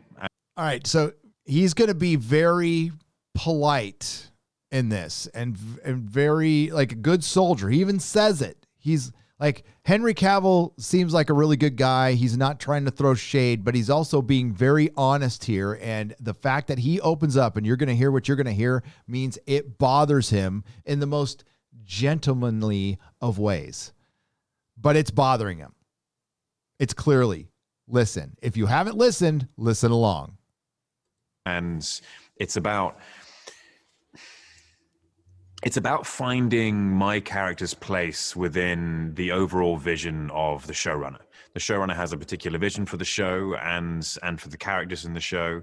And I don't know if you've read the books, but the books, certainly the first few, is very much from a Geralt perspective. And so with the shift of the showrunner's vision, where it's an ensemble cast more so than a singular lead. Shift of the showrunner's vision.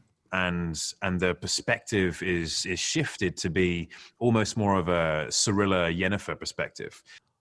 Shifted. A shift from the showrunner's original plan and a shift in perspective. Why would you do this? Why? The show was successful. It was the second most successful show, according to Netflix, last year. In a year of a lot of successes for Netflix. And quite frankly, if this show stayed on the trajectory, it would have become the next, I don't know about Game of Thrones, but it would have been the next water cooler show, one of them at the very least. But I don't think we're going to get those anymore. I think those days are over. After watching season 2 of The Boys and season 2 of The Umbrella Academy and fucking Watchmen and season 2 and 3 of Westworld and season 4 of Mr. Robot and season 3 of Legion, like Hollywood doesn't have it in them to keep a success going.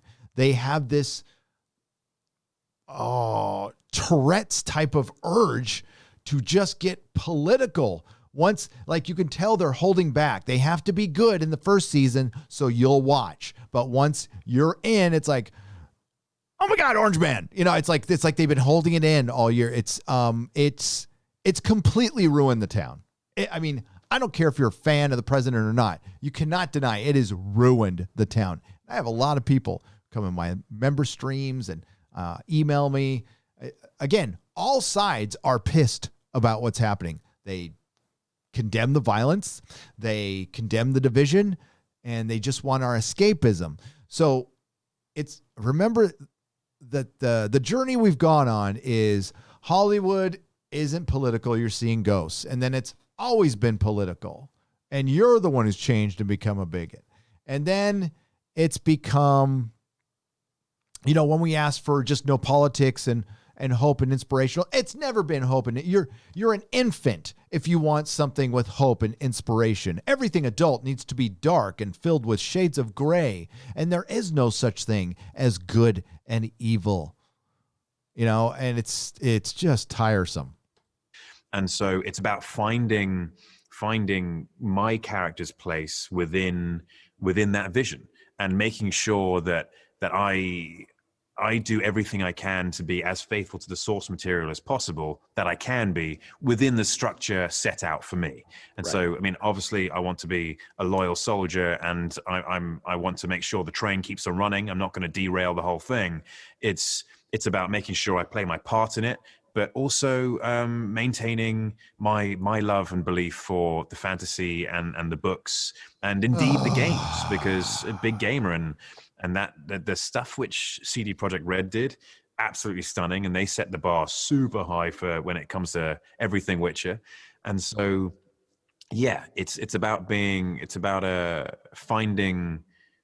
that place in there where I can do both. I can help the showrunner realize their vision and also bring everything I can from the books and from that psychopathic, like, loyalist nature of mine into my own personal character. That is rationalization. And I think he was being, again, nothing bad to say about Henry Cavill right there. I think he is a great Superman and needs to continue to do it. I think he's a great Geralt, and I think he would do a very good job. I'd like to see him with a beard. But no, he's not going to be a star in his own show. That is abundantly clear right there. I think he's just tempering your expectations. And I tell you right now, the ladies are the ones who are the most upset about this, not the dudes. Again, the girl who played Yennefer, as from somebody who only read the books, so I didn't have this visual connection to her in the games. I thought she did a good job. I did. She was, when they hired her, I thought she looked like she was a teenager. Maybe they used a young picture of her. She obviously has grown up since then, and she did a good job, and it fit and it worked because she was a good actor. Cirilla, though, I mean, maybe that's, now I've seen what she looks like in the game. Now I'm like, that girl needs to fill out a little bit, but we'll find out. We'll find out. But I think chances are we're going to get the sophomore jinx with the Netflix sophomore jinx that kind of went along with almost every one of their Marvel shows except for Daredevil. Quite frankly, Daredevil is the only one that bucked the trend, and that's the one that had the most creative people. And the weakest season had Laura Hisrich on it. And I believe she was involved with Iron Fist too. Let me see. I don't want to like give her shade because I thought she did a good job with season 1, but if she was doing it if she was doing it just to be, you know, because she was forced to,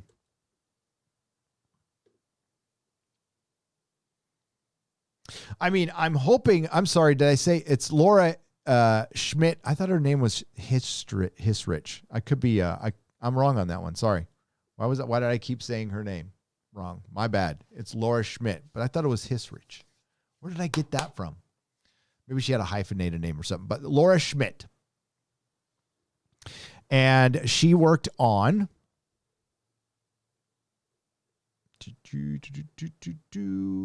The Umbrella Academy season 1, which was good. The Defenders, which sucked. Daredevil. I believe it was it? She was a co-executive producer on 3, I believe.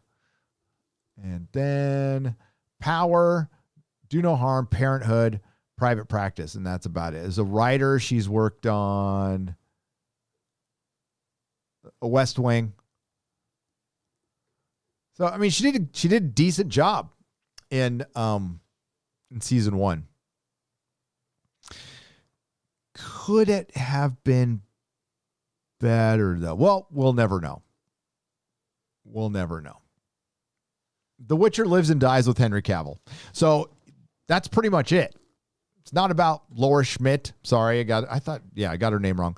It's not about Laura Schmidt or the girl playing Cirilla or Yennefer. It's Henry Cavill. And maybe have the toss a coin to your Witcher. It's not called the Yennefer. You don't toss a coin to your Yennefer. You toss a coin to your Witcher.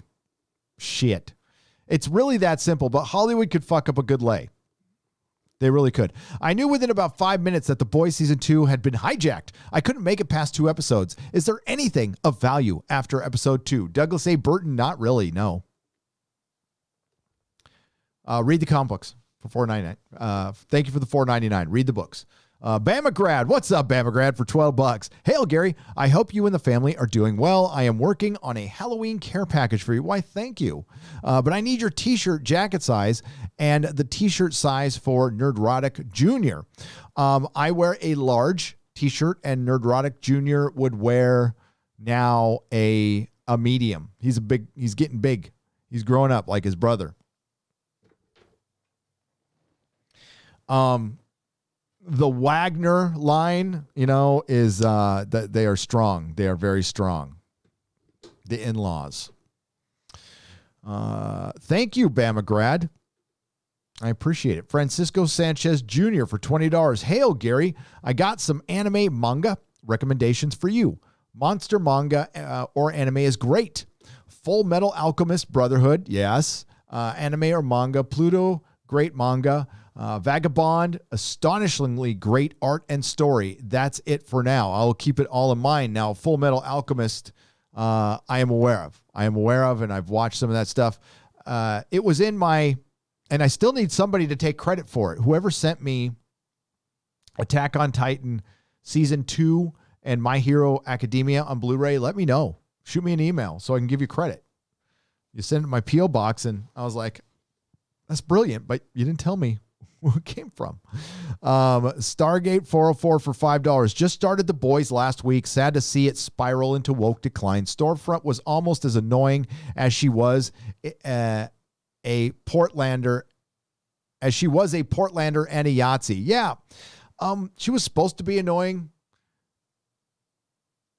I think what was more annoying was we could see the motivations behind her storytelling. I find that to be the most annoying. It's like, oh, it's pretty easy to figure. I don't understand it.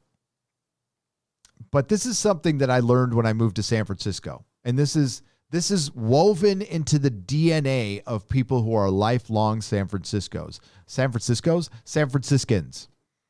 or San Franciscos, whatever the fuck you want to call them, San Franciscos. They really love to tell you about their politics. I mean, they actually need to wear a shirt that says, I want to tell you about my politics.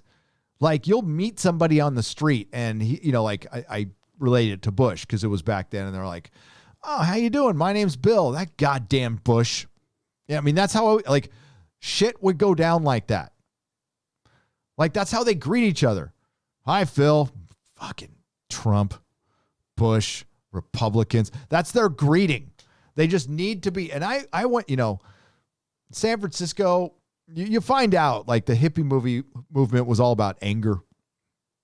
Very angry people, the hippies. And they always need to talk about that shit. And they're chomping at the bit. They try to weave it into conversations that have nothing to do with it. That's why I put down the law in my store. I'm like, you cannot talk about politics in here. And I had a fucking whistle. I never had to use it, but I had a whistle that I swear to God I would have used. If people would like constantly talk about politics, I'd just whistle until they fucking left. Because nothing kills the vibe in a store, in a business where people are having fun, than people talking about fucking politics. I mean, that's like you're in the throes of passion with your partner. You're about to get it on.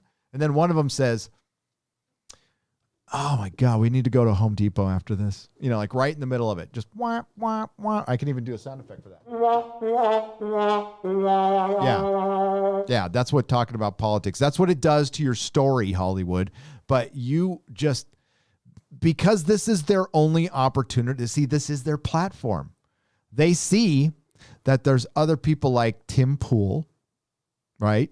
Joe Rogan. Oh my God, Hollywood is so envious of Joe Rogan and how free he was.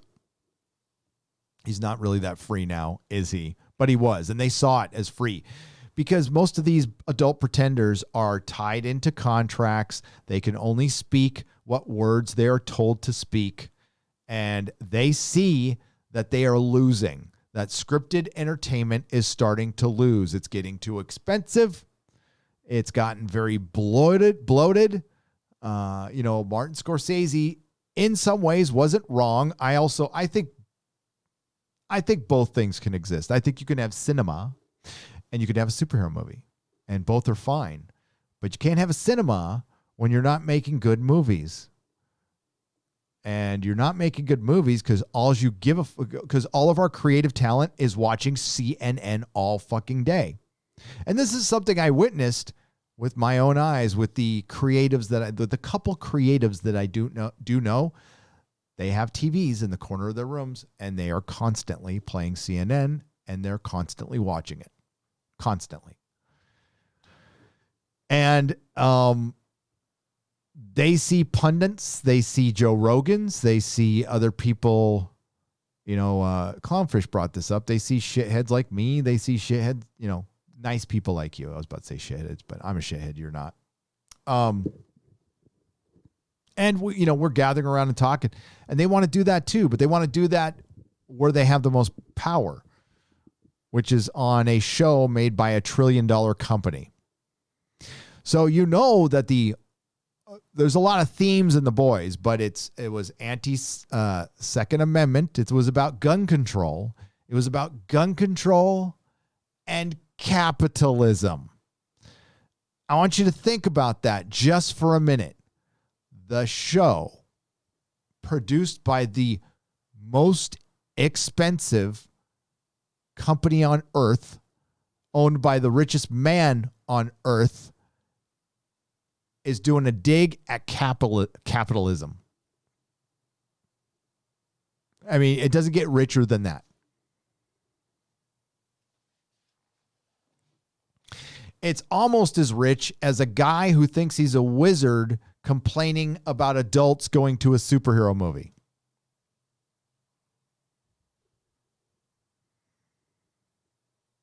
Thank you, Francisco Sanchez. Bless you. Stargate 404 for $5. Just started. I read that one. They couldn't help themselves. They had to have the kicking a Yahtzee scene, as if we don't know all Yahtzees are bad. This season was contrived and woke. Thank you, Stargate 404. You are correct. That's exactly what it was. Yahtzees are bad. They also do not exist in any real numbers that are ever worth any thought at all. They are not a danger to society. They are not even an annoyance to society.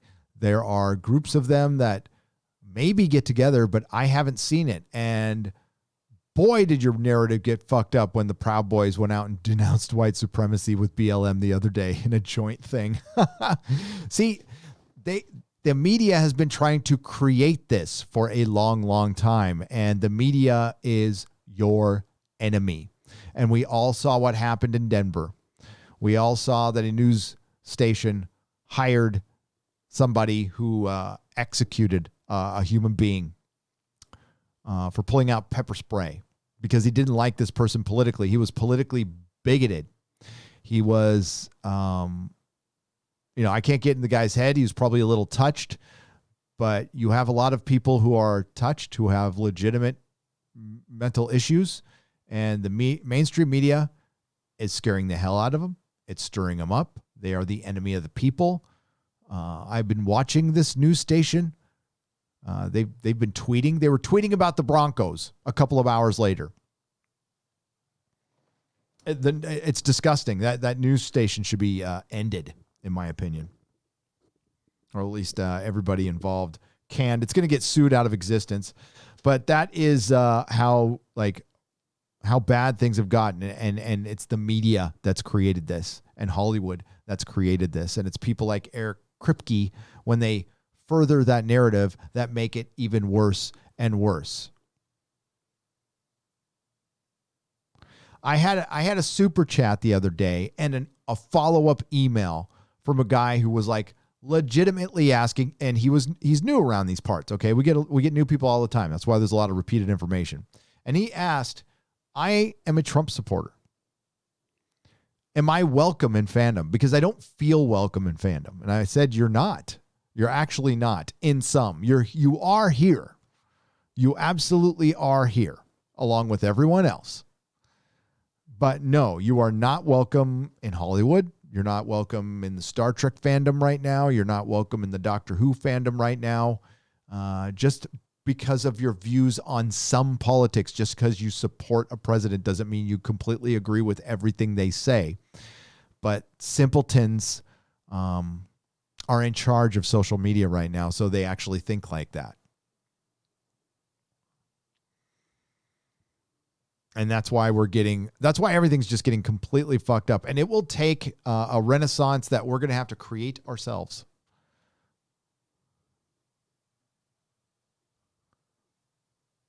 If I thought we could, it's really up to, again, a centrist. And when I feel like Hollywood doesn't want me around, or they're just messages getting old and tired and I want to go hear something else, it's up to them to get me back. It's completely up to them to get me back. Razor Fist said it in his Hollywood video. Highly recommend it. I think it's the last video he put out. You want to bail out Hollywood? Ask your audience. They're right fucking there. They're built in. They're willing to give you money. They're willing to come back. You just got to treat about half of them a lot nicer, with more respect. Not saying you have to agree with them, but you have to treat them with respect. We are so fucking far away from that. I don't know if we'll ever get there. I don't know at this point. Woke propaganda boring, poorly written. My review. Paula RL, £2.99. That is succinct, perfect. I agree. And now that we've got it in context, I can go back and pick out all the and the wokeness in this thing. Like, did you guys have the impression that The Boys was a smart show? I kind of did in season 1. As a is it as smart as, I'm trying to think of the smartest show I've seen, like The Prisoner or something? Like, no, not even fucking close. But it's a fairly intelligent show. Like, it's not as smart as Battlestar Galactica was. Some moments in Doctor Who. But it was like a decently smart show. This was like CW bad as far as plot contrivances. Like CW crossover bad plot contrivances. And I lost a lot. I lost a ton of respect for Eric Kripke. Now, I've never had much for Seth Rogen. I thought in the beginning, before he started getting TDS, he had the right idea. Preacher season 1, I thought was pretty decent. But then 2016 happened and it all went to shit. Again, I'll suggest 40K's Hell's Reach on YouTube. Light years better film than what's come out of Hollywood. Glad I skipped The Boys. Sad it's subpar. Jaegerbomb, you're fine. Just stick with your 40K and be happy, man. At least something isn't completely fucked up for you. At least something isn't.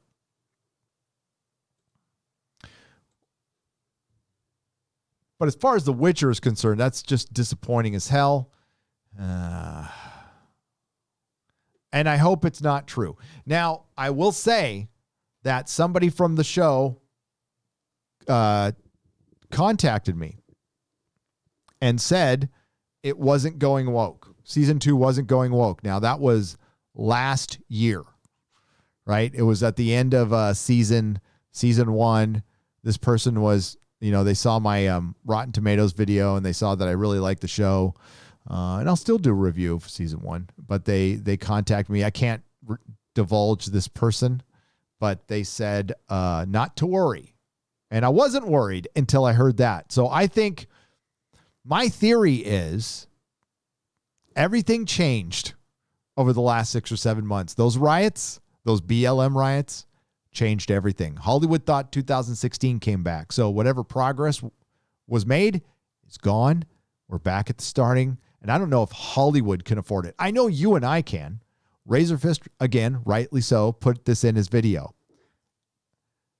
I can't believe I'm going to say this, but at the end of the day, you and I are going to be fine. We're going to be fine. Some of us are going to have to find other work. And that's going to be tough, but it's possible. You can't make a new Hollywood. You can't make more pretend shows when they can't afford it. You're going to see a lot of reality shows. You're going to see Hollywood plucking, who knows? Maybe they'll pluck that girl who plays Minecraft and gets 54,000 people watching her. Maybe, by the way, no thanks. No thanks. I spent 2 years in that town. I don't ever want to fucking go back. Yeah. But they're not going to be able to afford this stuff, but we'll be okay.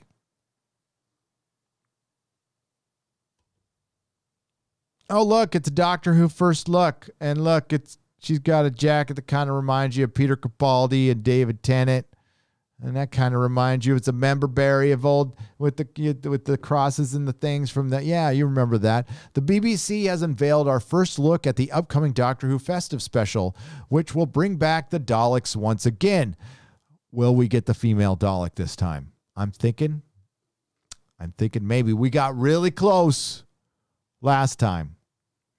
You do notice that the hair is a little different. So I guess she's allowed to change clothes in a Jadoom prison. Maybe she's Maybe she's the tank captain at the prison. Maybe she's got herself a little booty, you know? Here is the exciting picture. So festive special, which means not Christmas special. First look. Yaz sitting down at a table. Thank you. That is what she does best. Well, she's pretty good at eating marshmallows, too, if you see that video on the Doctor Who YouTube channel. Yaz does have a special talent. I don't know if it's applicable in the show, though.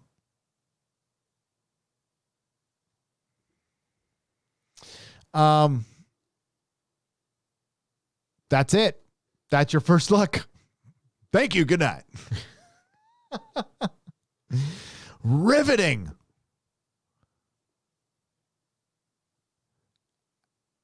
I was told I was going on one of the most popular shows in the world, and the ratings fucking trash because I'm just being led around by a Karen for 45 minutes who's going to bitch to us about the environment. Dr. Karen, by the way, that's why they're changing that hairstyle, because she has a fucking Karen haircut.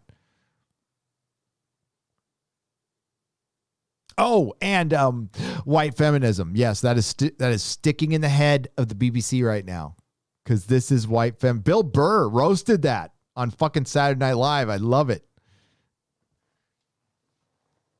He said, I don't agree with everything he says, but he says, woke was about representation, and I don't know what all the white women ran in front and made themselves victims.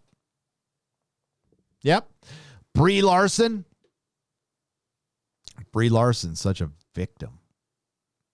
Wonder how a YouTube channel is doing. Yeah, there's your first look at Doctor Who. I saw the panel. It was fucking nothing. It did nothing. There was nothing in it.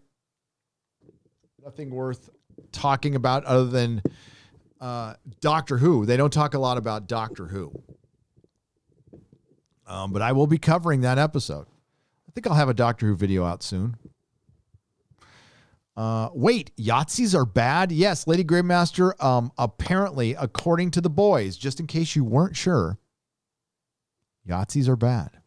Specifically, the ones who were in uniform with the little skulls or the little S's or the little squiggly lines. Not, I was told one time I had to be specific because I said bad guys from Germany in the 30s.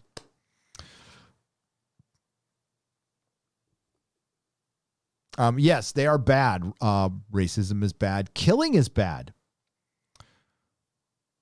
It's also bad? Being blinded by your partisanship where you can't see what the real danger is.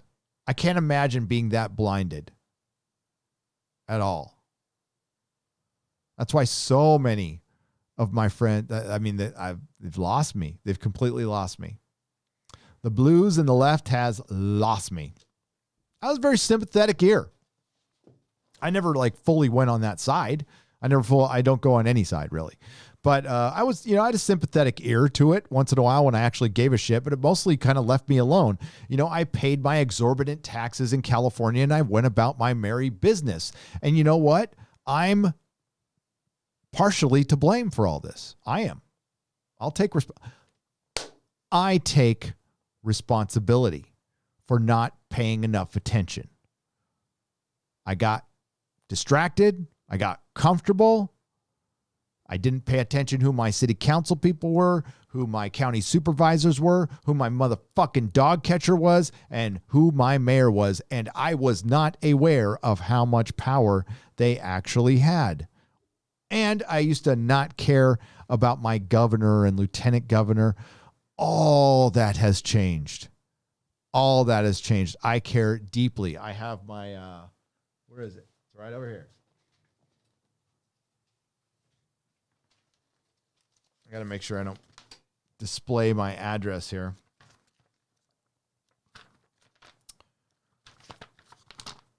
My voter's guide that I'm going to read twice, cover to cover.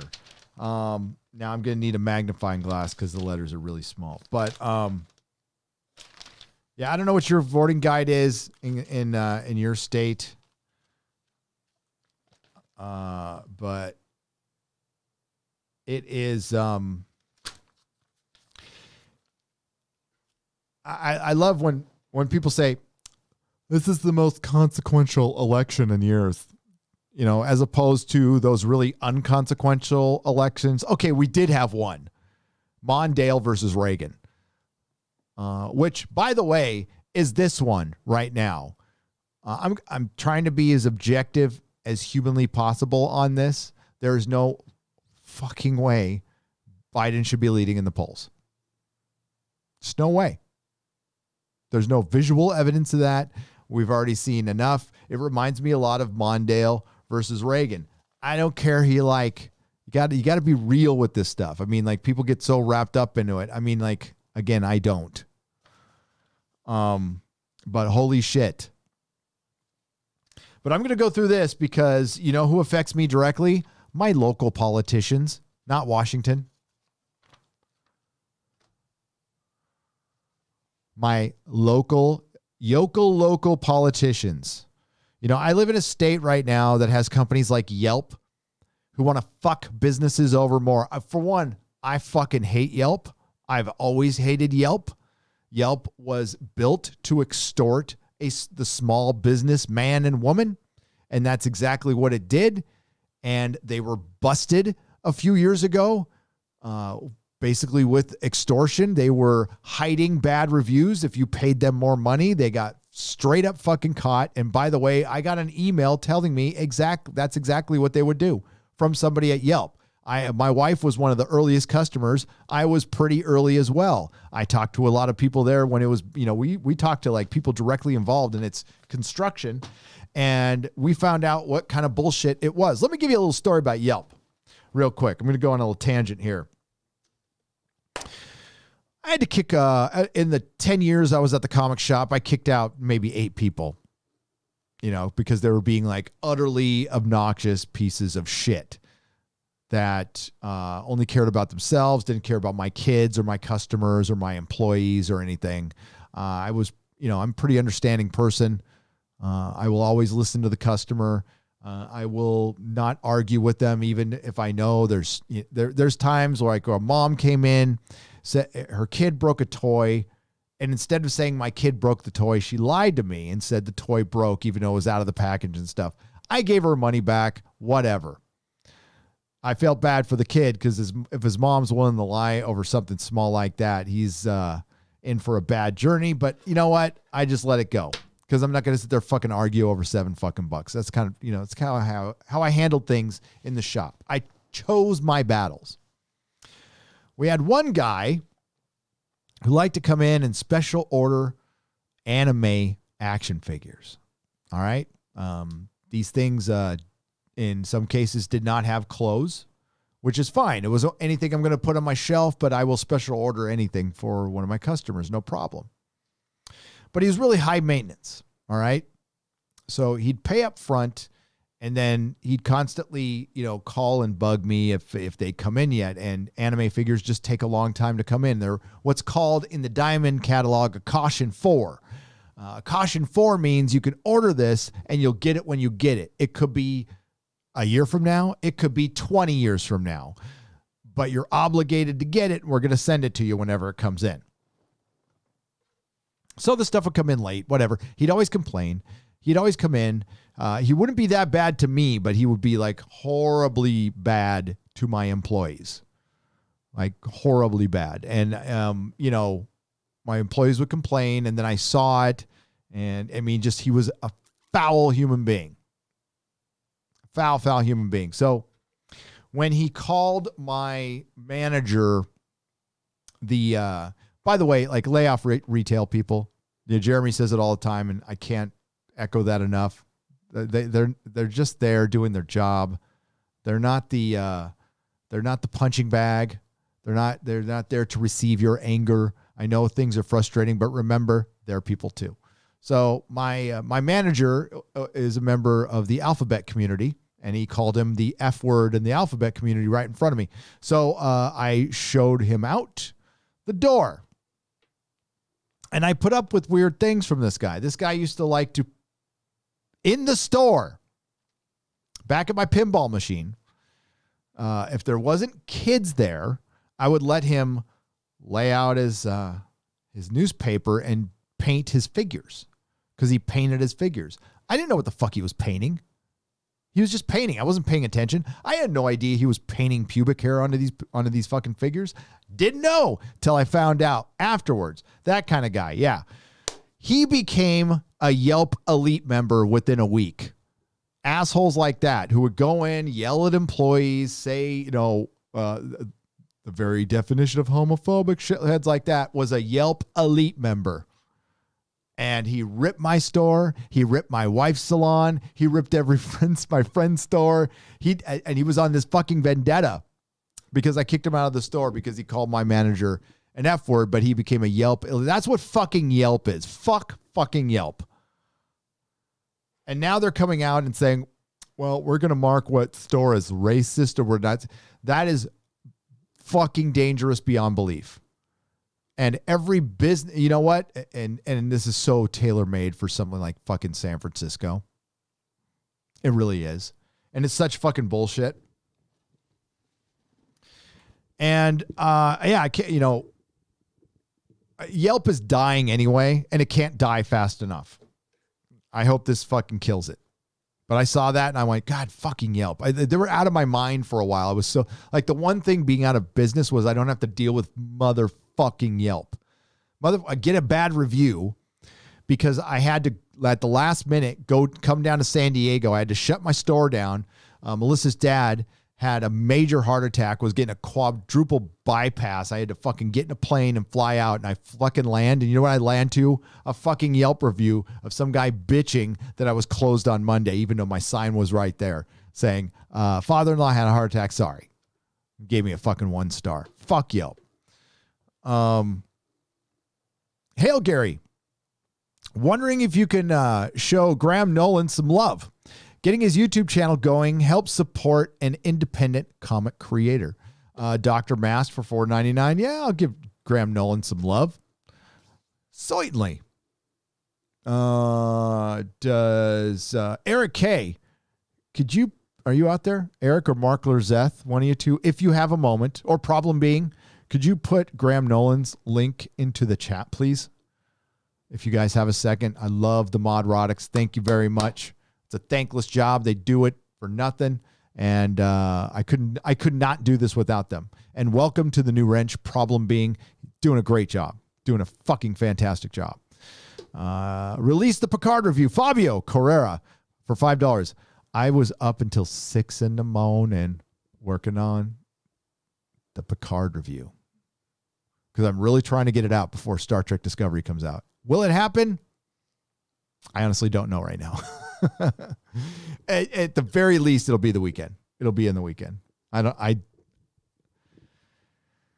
don't know. Let me give you an example of, like, the Lord of the Rings one was done. And then I wanted to add a clip. So I didn't even know. I spent 3 fucking hours looking for the part where it goes, no, getting those clips together. And I essentially got them all from one video, but I was looking through tons of videos looking for the right kind of horrific no. I forgot how, I love Tobey Maguire. I love Spider-Man 2, but his scream right before the wall collapses on Mary Jane is just, that's so good. I'm going to use it in every fucking video. I love it. Timothy, Fabio Carrera, I love your passion. And I straight up, I am going to thank you in the video, Fabio. Swear to God. Timothy Wolf for $3.99. Thanks for the great streams. Hail Gary. Thank you, Tim Wolf. Thank you guys for the great streams. Thank you for being here. I love you so much. Big Worm for $5. Hail, excited to see the Expanse trailer with Cass Anvar. Was worried they Me Too'd him out of existence. So pumped for the season. Looks good.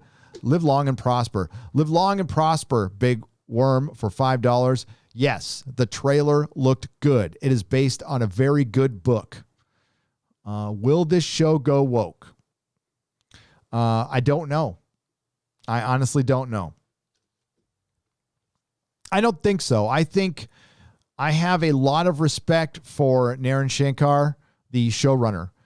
I certainly know what his politics are. They like lightly went into him it's been a year since the New York Comic-Con panel. They briefly talked about it, and they've said what we've been saying is like, this is how you do honest diversity. Like, this isn't about virtue signaling. This is about adapting a book, being accurate to the characters, giving the characters some context. Now, have they leaned into it a little bit because it's current year? Yeah, I'm not going to lie. Yeah, but it doesn't derail things. The first 2 seasons of this show are fucking genius. Naren Shankar worked with Star Trek. He's worked at Farscape. And honestly, when he's done with The Expanse, that's who should be running Star Trek, period. Get fucking Alex Kurtzman. I would back up a Brinks truck because obviously CBS Viacom, Paramount Plus has the money. Get that guy in there when he's done with The Expanse. That being said, could season 5 be woke? Yes. Now, the writers, apparently Doomcock put up a tweet saying, hey, give the show a chance. I don't think it's going to be woke, and they liked the tweet. But I would respond, a lot of people in Hollywood who are really, really, really woke think they're in the middle. So it depends. It depends. But the show's trajectory has always been taking the best bits out of the books and leaving out some of the worst bits. And there's a lot more worst bits in the books as time goes on. The first 5 are excellent, but then 2016 happened. You could go down the line. A book series, a TV series, a comic book series. It's on a pretty good trajectory. Hollywood was on a pretty good trajectory as far as streaming service, TV shows. 2016 happens and it all goes to shit. Absolute shit. Like overnight. And honestly, this stuff usually goes for like a decade to think about it. As far as trends go, there's 10-year cycles and there's 20-year cycles. And we're in the middle of a 10-year cycle.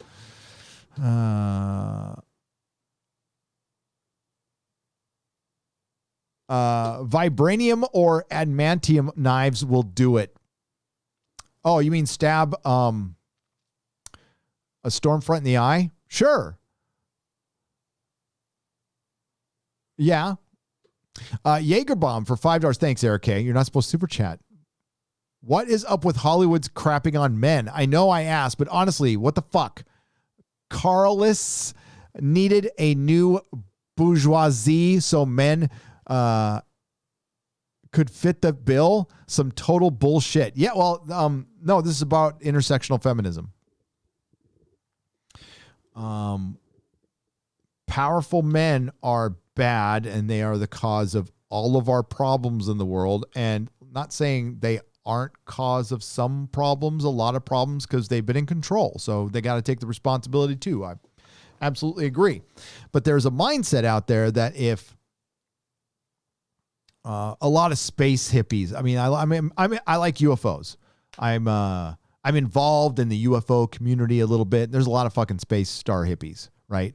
Who think that the mother goddess, the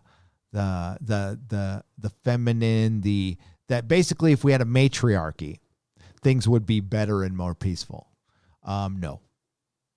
I mean, men, I can be an asshole. Men can be assholes. Obviously.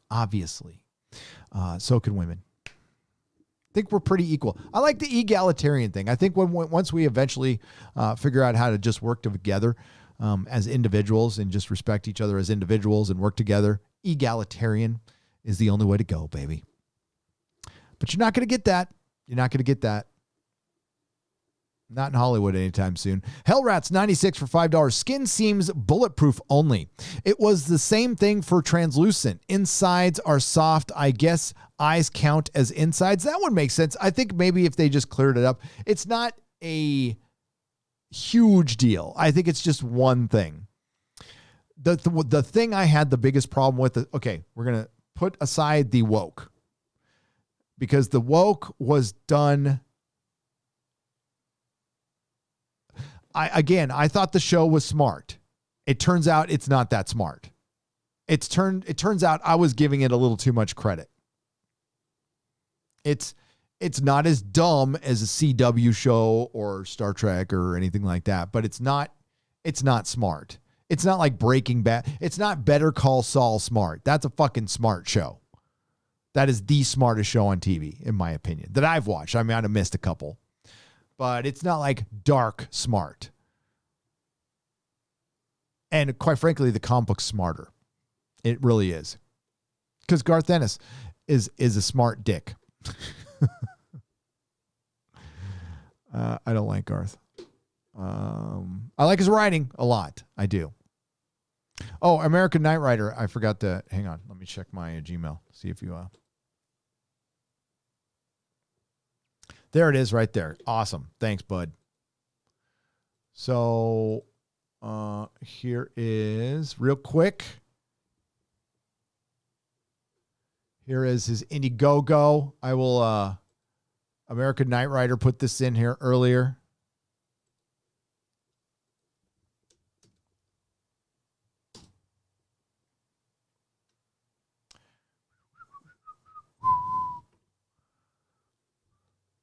Looks good, dude.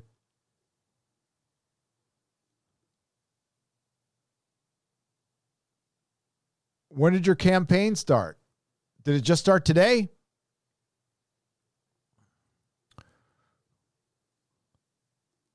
Bowen Productions.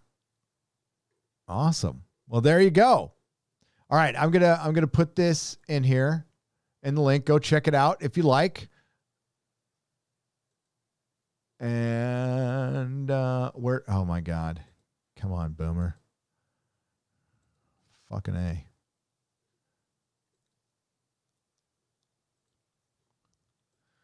There we go. Here's the link to the Indiegogo. So go check it out. And it's called The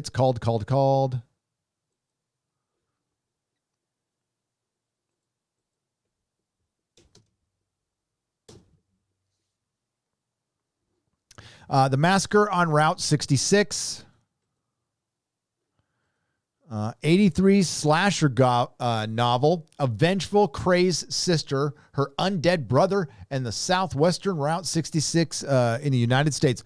A fucking road I'm planning to travel very, very soon. I'm so excited. Hopefully I could bring Junior.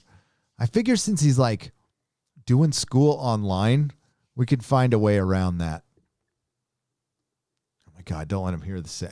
It's fucking useless, that school. I don't know how kids are doing anything with that. But I love this road, by the way. I know it's like really, trendy. But driving the American Southwest, there's nothing better. There's absolutely nothing better in this world. As far as driving is concerned. There are technically other things. But thanks, dude. Good job. Good luck with the book.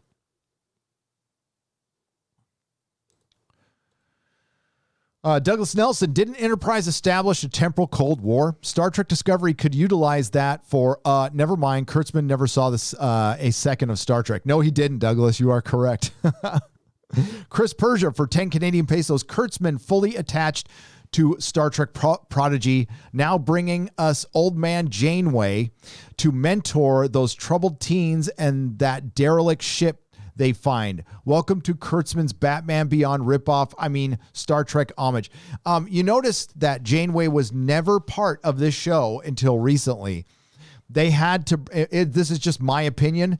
The show sucked and they needed to bring in something to hook Star Trek fans because I'm guessing the test screenings were absolute shit. And that's when you get Janeway all of a sudden announced in a show that was announced two years ago. They can do what they want. The best thing Kurtzman has produced is something he wasn't directly involved in, a shitty cartoon with shitty art that essentially shits on Star Trek. And poor Star Trek fans. You're just fucked. Listen, there's the non-confrontational people out there who's kind of the majority. People like, I don't want to name anybody by name. There's channels out there that just want to talk about their ships and their schematics. Go ahead and do that. You can do that and still be honest with your audience. See, you know how your audience can tell you're not being honest with them? When you're trying to rationalize the shit you're watching all the time. Well, it was always like that. When people are complaining about something and saying it's not Star Trek, and your first knee reaction is to go to like one weird instance of gore and say it was always like that, that's not a defense of your show. Because the people are saying this doesn't feel like Star Trek. And constantly telling people that they don't know what Star Trek is doesn't really invite them to your fandom. And these are the motherfuckers who whinge about gatekeeping. And then they're constantly insulting people who say, you know what? I've watched Star Trek for decades. It doesn't feel like Star Trek. You know, I might not be a lore expert. I'm like, you know, most of your average Star Trek fan is not a lore expert. They've seen a lot of the episodes, but they're not lore experts. That is a very small fringe percentage, which we appreciate, we love, we need the hardcore fans like that. But guess what? You're not that inviting. Star Trek isn't that inviting anymore. The fandom that is around for this show is nasty. And if they spent half their time complaining about us. Why don't you talk about how good your show is, the one you're defending so much? Why are you just wasting your time on us?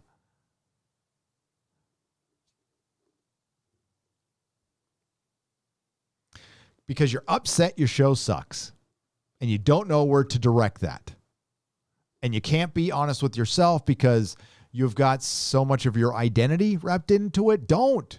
It's okay to love something and not have your identity wrapped up into it. It's not healthy. And I'm saying that as a man sitting in a room surrounded by thousands of action figures. But here's the difference. I like these things. They're fun. They're part of my studio. There's a story to every single one. And these are kind of the whole leftovers of my store. But if I lose one, I'll live. Or I would sell one if somebody wanted. I mean, like I'd have no like spiritual attachment to stuff like that. It's stuff. It's basically here for the studio. And I love Doctor Who, and I went through that heartbreak, and now while I'm angry about it, I have made my peace with Doctor Who being over forever. And I'm just going to, I'm going to get back at the BBC a little bit because I took it personal. But someday I'll just move on and never talk about it again. Or I'll talk about old Doctor Who with my friends. And I think a lot of people have gotten there with Star Trek. So what you have left are, this season, my approach to Star Trek Discovery will be to laugh. Will be just like, let's laugh together. Let's see how bad it can actually get.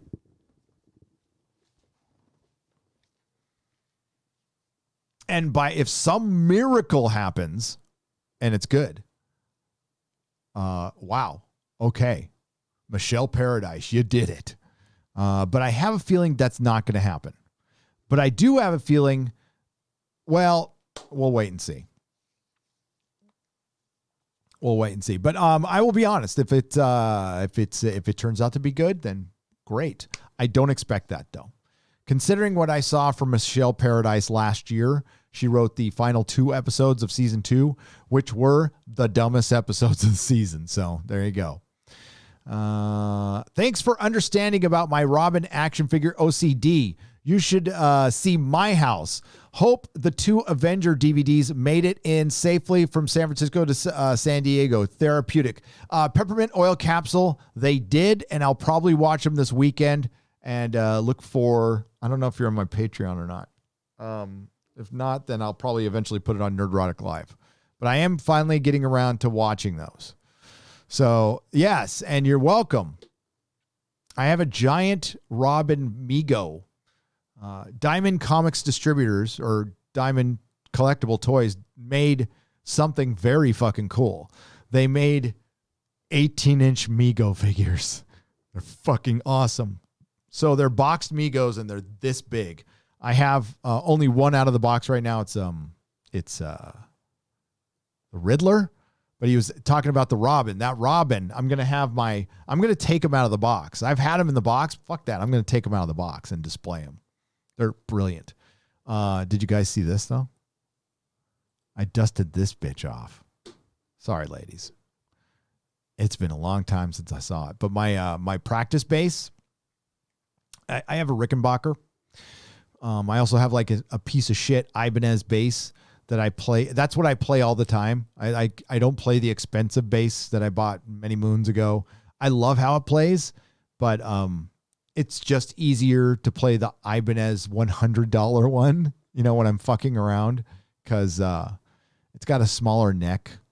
I don't want to bore you with it. I crushed my hand and all this shit, so it's harder for me to play bass than the normal guy, because I have numbness in my hand and stuff. But because I'm moving, I'm dusting off stuff that I haven't seen in a long time, including. Wait, wrong way.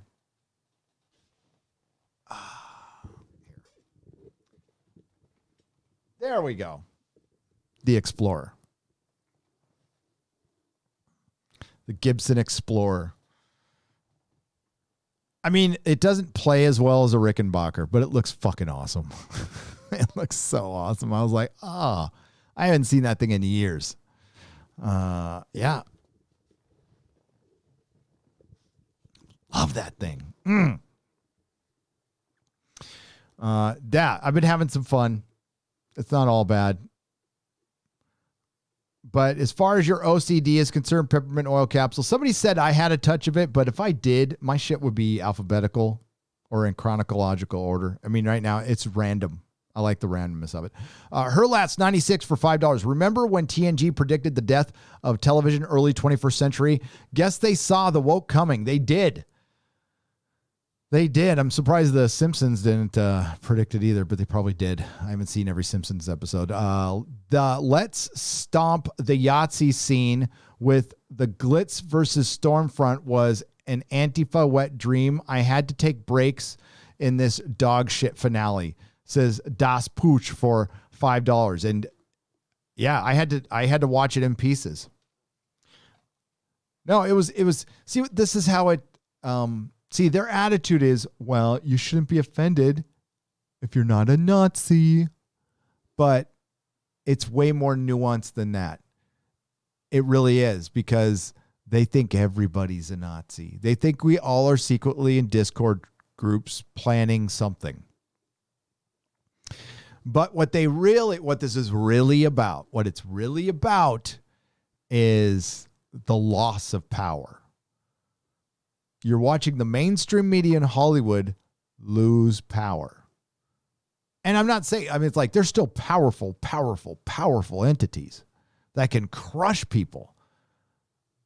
But they always have to have more and more and more and more. And they're losing it now. And even if it's in incremental steps, little pieces, it's enough to drive them insane. And it's glorious. It's absolutely fucking glorious.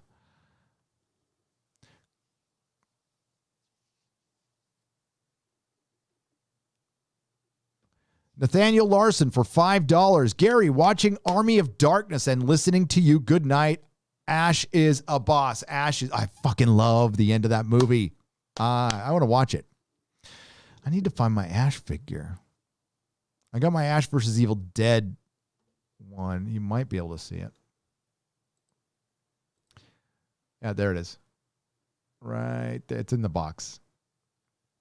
It's sitting on some DVDs. This thing is almost done, folks. I need to work on that wall, plug that machine in, and put a table in the middle. There's still some stuff. That's my pinball machine. You can see my hat. It's a male. Real sexy. All right. Star Trek Discovery sounds like Andromeda being ripped off a bit. Gary Tomlinson for £2. They're absolutely ripping off Andromeda. This is Alex Kurtzman. He has no original ideas. He doesn't know shit about science fiction or genre or fandom. He is an up-jumped soap opera writer and a dude who used to get coffee for fucking Sam Raimi. and like nothing from Sam Raimi rubbed off on Kurtzman. That's how little talent he has. He was in the room with Sam Raimi, which I think makes all human beings better, and it didn't work on Alex Kurtzman. Now, I fucking adore Sam Raimi. He's like one of my favorite all-time directors. I still think he would probably be the best choice to direct any superhero film of your choice. He is the most versatile. Like J.J. Abrams is a fucking hack. Do you know how good a Justice League Dark film would be directed by Sam Raimi? Do you know how good a Superman film would be directed by Sam Raimi? Do you know how good a Batman film would be directed by Sam Raimi? Do you know how good a Green Lantern film would be directed by Sam Raimi? He could direct The Flash. He could direct Wonder Woman. He could direct Martian Manhunter. He could direct Constantine. He could direct The Swamp Thing, The Man Thing, Deathlock, Ghost Rider. He could do it all. And he doesn't get work anymore. I don't understand. Maybe he doesn't want to work. You know, listen, and yeah, he sold out a couple times, and you know, he did Oz and but like Drag Me to Hell was a PG-13 movie. It was a fucking good movie. The first episode, he directed the first episode of Ash vs. Evil Dead and kind of oversaw that whole season. That was genius. Everybody gushes over Cobra Kai, and you should. It's good. It's fun. It's not as good as Ash vs. Evil Dead Season 1. Ash vs. Evil Dead Season 1 is the absolute best way you bring back a property, showing respect to older characters and bringing in new, interesting characters that we actually give a shit about. Kelly and Pablo are brilliant. Gary Tomlinson, thank you. Cerebral Cortex, welcome to the proto-molecule level.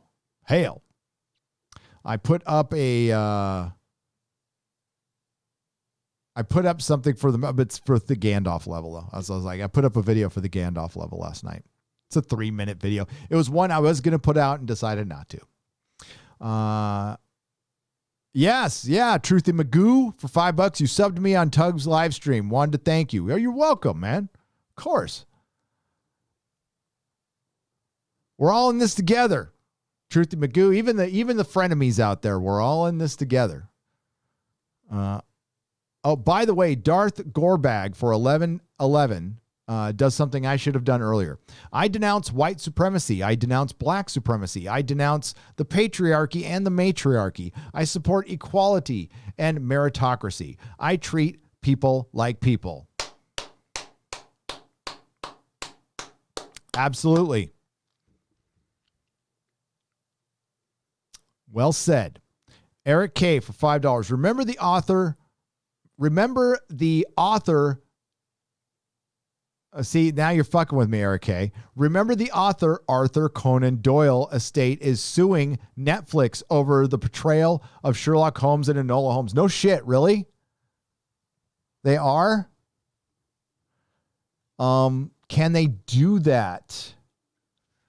Do they still have rights over that character? I thought it was eminent domain, right? Is that the right? Like it's copyright free. Like I could write a story about Sherlock Holmes, right? No, maybe not. I know some characters are. I know Alan Moore. See, Alan Moore loves to take characters like that and then complain about other companies stealing characters and not. Did Alan Moore give the Arthur Conan Doyle estate any money? Did he? Did he give Bram Stoker their estate any money? I don't remember hearing that, Alan Moore. Rewatch Greatest American Heroes. I'm loving it, says Edward Maidment for $2. I love that show. Believe it or not. Shinra's Demise for $5. Geralt is going to have an out-of-body experience and broke back himself. Wow. That's deep. He's probably... yeah. They're going to sideline. He's going to be in a third of the series. They're going to put him in enough to keep people watching. And it's at first, here's what's going to happen. Here's how things go down in fandom now. And this is why And it's not just because they were making the video and talking about Friday Night Tights. Aside from that, I want you to, close your eyes and listen to the Clownfish TV review where they're talking about the access media is dead. It's done. People are now officially going to, I'll say this, we are going to each other for news now. We are going to each other. Have you noticed Fandom Menace channels, for the most part, have really stopped doing videos on articles? Once in a while when they're egregious.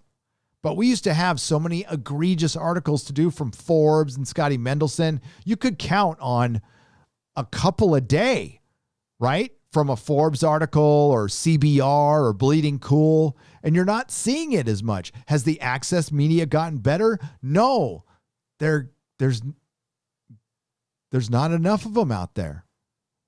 We're seeing a lot less articles because they fired a lot of people. Like, we're not getting it because we beat them. If we want to claim victory for one thing, and this is the one enemy that I set out to fight from the get-go. Sure, I want to give it to the man and the woman, Kathleen Kennedy, Jar Jar Abrams, Rand Johnson, Alex Kurtzman, Chris Chibnall, all those motherfuckers. But it's the access media that really started this fight. And we beat the shit out of them. Scotty Mendelson's like the last man standing. He's out there, kind of beat up and still spurging out these fucking retarded takes. But that's what we love Scotty for. And he's going to go down like Spurgeon. Scotty's going to go down Spurgeon, kind of twitching out like Tweak. And that's who we beat. That's who we beat. And we're going to each other more. Nerdist, Collider, they're gone. They're gone. Even Kevin Smith doesn't get that many people in his live streams because he doesn't fucking say anything. They read the news and he goes, dude, that's awesome. And then he cries or something. Remember when he was the man of the people, the nerd of the people? And then I watched his live stream and he says, not that he ever did the day-to-day at his comic shop, but you think he would be more tuned seeing that, his comic shop was on a TV show? He had no fucking idea that Diamond shut down. Right? Yeah. Will Wheaton was never a nerd. Isn't it interesting finding that out? That he's just a big fucking normie. Like, he wears like sweaters and beige and fucking rolls his pants up when he walks on the beach with like his little dog. He's like an LA normie. Hangs out in Silver Lake. Listens to like the fucking Silver Sun pickups. I'm dating myself. Shit like that. That's what Will Wheaton is.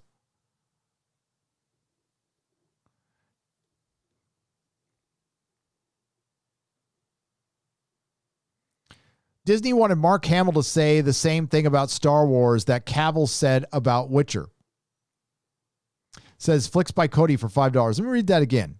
So Disney wanted Mark Hamill to say the same thing about Star Wars that Cavill said about Witcher. You mean be more diplomatic?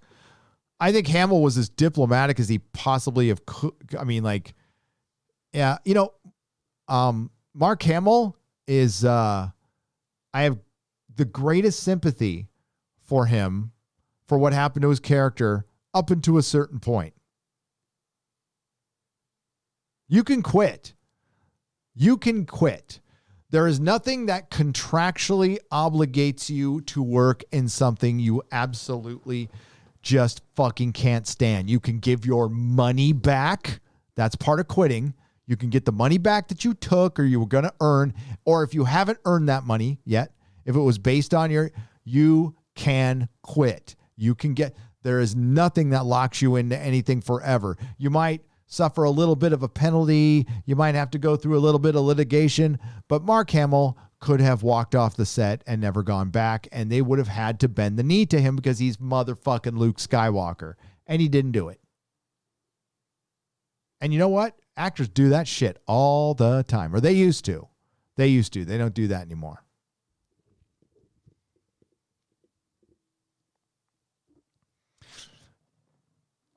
Michael Keaton turned down Batman, and it essentially ended his career. I mean, he stuck around. He did some Jackie Brown stuff, but he wasn't a big star anymore. He disappeared for a little while. He did. He was in some stuff, some flops. Showed up in Jackie Brown. That was pretty cool. But that was kind of it for him. He fucking turned it down. I mean, actors used to do that shit. They used to pay for it too. Azure Panda for $20. Like with lab rats, they are trying to figure out the smallest amount of reward they need to give the audience in order to get them to eat the poison. How much Cavill will get you to watch it? Watching plus complaint equals money anyway. Exactly. It doesn't matter because season 3 doesn't matter. Legacy doesn't matter. We just need as many people to watch this show now, and we'll worry about tomorrow because that's how Netflix does things. There is no season 3 of Witcher. And honestly, if you look at The Boys, they could have ended it with that. If it wasn't for the AOC thing, they could have flat out ended it and it would have been an ending. And I think that might have been tagged on. Maybe. Not sure. Probably not. But yeah, we don't know. We're not going to get 7 seasons of The Witcher now. I was thinking we might get like 5 or 6, and this could be a big show. But hearing what I heard, nope.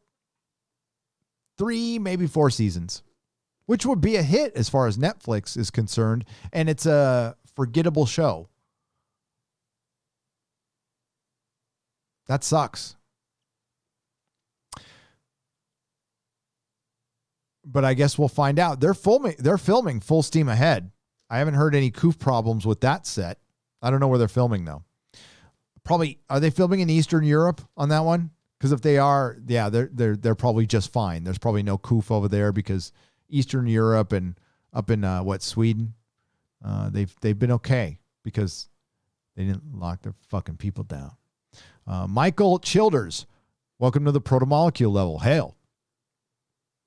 Apple Emmy's Minion for $5. Here's a few dollars to help you with your move for keeping the lights on. Thank you for both. Next video, why I'm leaving California. The land I was born. The land my kids were born. Never thought I'd leave the state. Love this state. I used to make fun of other people because they weren't in California. Yes, and I enjoyed it. This state used to be brilliant. Brilliant. There was a time in my lifetime where if a tax bill came up, fucking California would shoot that thing down faster than a Texan. They would. Like, there wasn't a tax law that you could fucking pass. Remember, Proposition 13, and this is when the Democrats were in power in the 70s. And they shot that down. They're about to fucking get rid of it. That's it. That's fucking it. I mean, like, I'm out at that point. Proposition 13 keeps the state from taxing homes and businesses into oblivion. And they're about to get rid of it because do you want to know how many Republican state senators we have? I think it's somewhere around the neighborhood of 16 out of 60, out of 70. 16. Although if you look at a map of California, large portions of it are red. But they redistributed and redistricted. Once the Democrats got in power, they rearranged the districts to benefit themselves. One party rule. And now I see, like, oh my God, that dumbass on TikTok talking about how we need to have one party, but you're complaining about fascism. How do you complain about fascism and tyranny and want one party? How do you get that stupid? Like, seriously. At that point, I recommend drugs. Right wingers like you are the only ones who care if the atmosphere becomes political.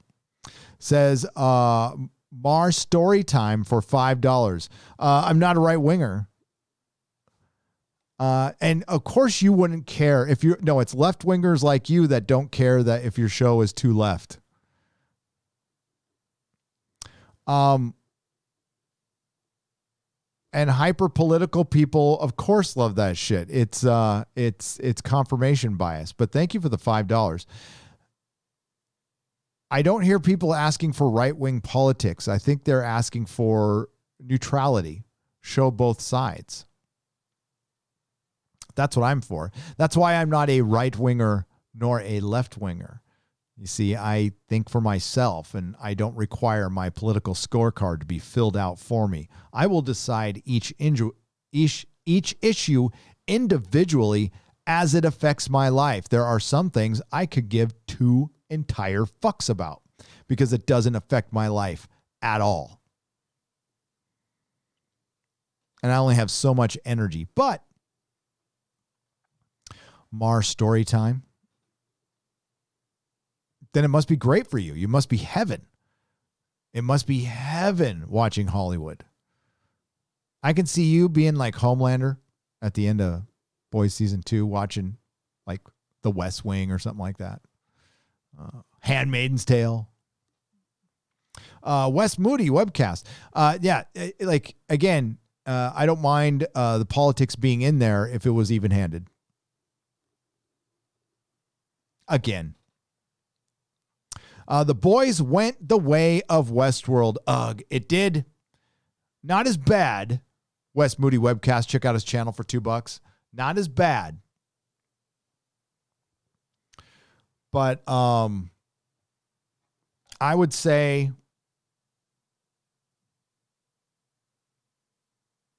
they'll feel that effect next season. Because you know what? They had everybody. It was a huge mistake. And they don't care. They don't care. They don't care because in their eyes, they just got rid of a bunch of bigots.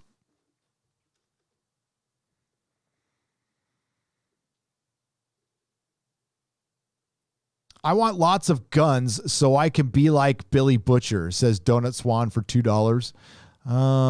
You mean buy a bunch of guns and then never use them? I can't own a gun, so I don't know. I don't have a right to defend myself anymore. I don't have a right to vote or defend myself. Can I sound like a victim? Can I do it? Can I do it? I've been on the straight and narrow for the most part. I've been on the straight and narrow since 1993. Since December 7th, 1993. When I walked out of Folsom, I've been on the straight and narrow. Maybe a couple speeding tickets. Haven't been arrested. Haven't done anything wrong. Defended myself a couple of times when I almost got assaulted, but that wasn't breaking the law. That wasn't right. One time a knife was pulled on me. I was in my rights to do what I did. Have not used a gun, by the way. And long story short, I got a new knife. But that being said, I can't own a gun. I can't own a firearm. Not allowed forever. Forever and ever.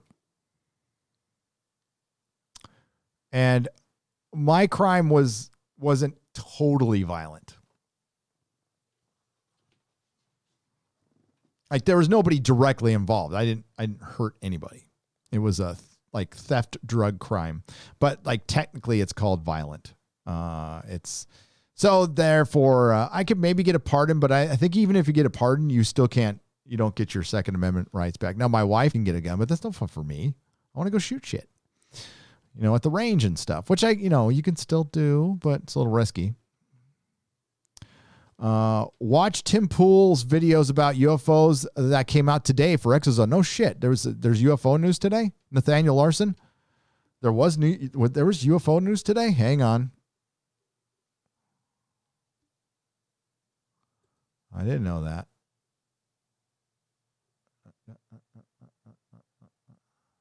Yeah, that's right. Johnny Rotten goes full MAGA.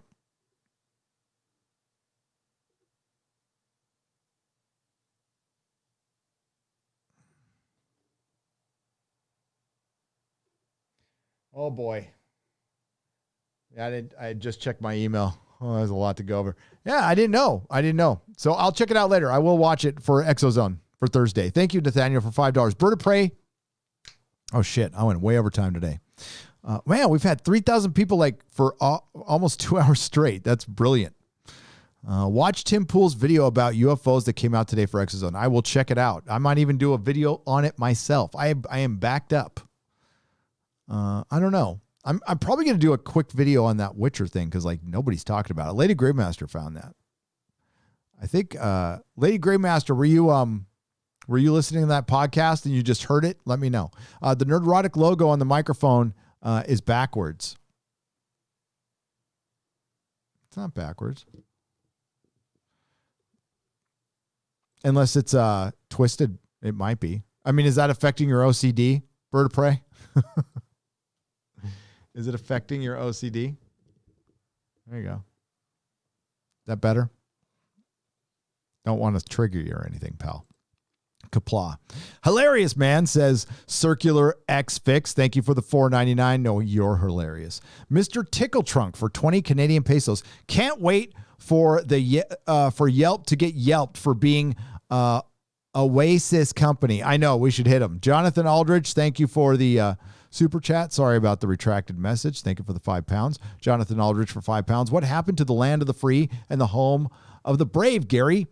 Is the anti-white only Californians, or is the anti-white only Californians, or is it now all of America? It's mostly big cities. So most of the Antifa, anti-white sentiment is coming from urban Democratic areas like San Francisco. But San Francisco actually is surprisingly peaceful for the most part. But as comparative to Seattle and Portland. But it's Seattle, Portland, parts of Wisconsin, Washington, D.C., New York City, L.A. There was a riot last night because their sports ball team won a championship, so they injured cops. LeBron James is a punk. But California is most of the problem. And that problem is going to spread like a fucking cancer throughout this country. So California needs to fix itself immediately. And one thing has become very clear. The people, the Democrats who are not hardcore Bernie bros, who are more classic liberal Democrats, are recognizing that like shit has gone too far. Like they're actually coming out and saying it, like shit has gone too far. People dying, homeless everywhere. Fucking our tax rate is ridiculous. And we have put a bunch of fucking dangerous morons in office, and they need to get out. There's going to be a culling in the mid-year elections with the mayors and shit. Oof, it's going to be a bloodbath, and it'll be great to see. Larry, how is popping heads a superpower? I want to know. Yeah, it's not, then she should win. She wins. If she can pop any head she wants, then she fucking wins.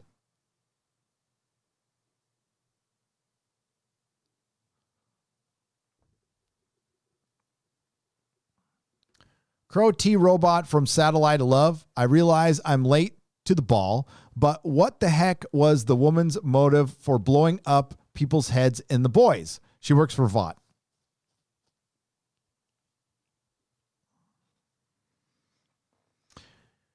She works for Vought. That's her motivation.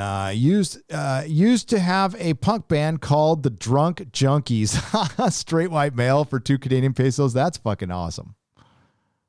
That is brilliant.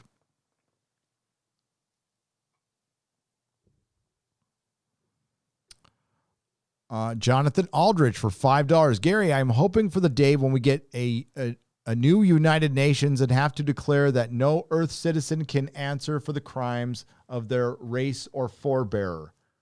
Yeah. Still, I'm not going to. They can try all they want, but honestly, I don't know who most of my forebearers are. And I wasn't here. I wasn't here 60 years ago. So anything prior to 1969, well, I only take responsibility for my actions. I'm not going to blame, are we going to go down that road?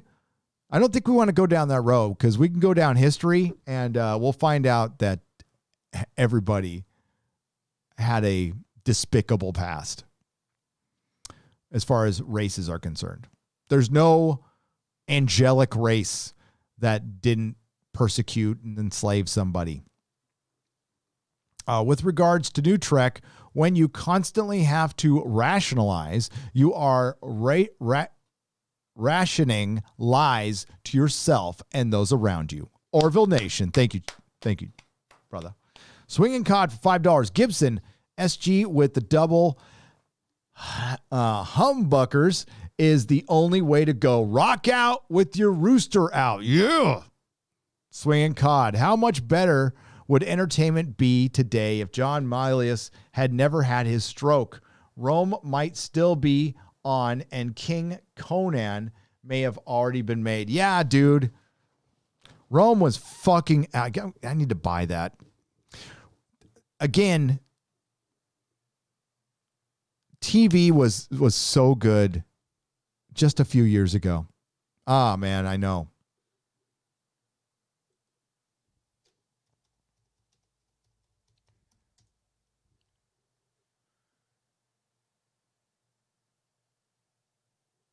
I thought, so is John Miles, he's not able to work now because of his stroke?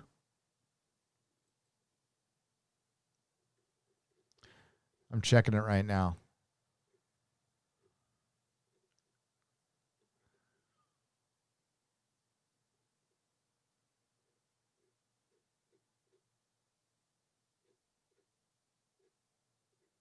He's a fucking genius, man. Miles, this is why I like him. He's a Zen anarchist.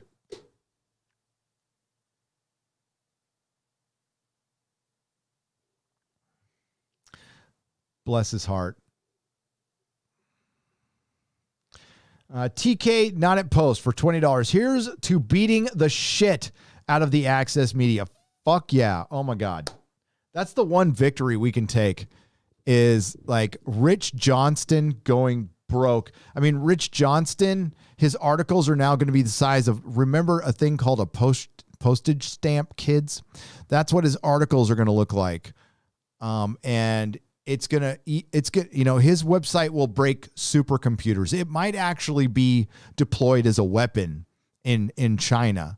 Like, we could make Bleeding Cool available in China, and then it could crash everybody's computer from the communist Chinese government, especially the ones that like create viruses that destroy countries and stuff and things, and the camps you have to concentrate in, shit like that. But I'm not supposed to mention that. Whoops. Hail, Gary. FYI, I was able to join Az's channel today with my iOS by following a link that he put in the description of his video. That must be the way how I joined Doomcock's channel and RMB's. Yeah, I could put a link in for the memberships, I think. Hang on.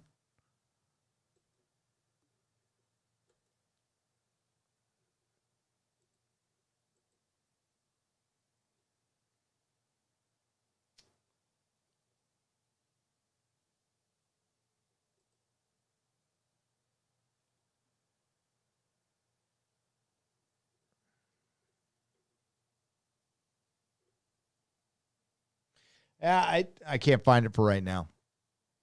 But if hang on.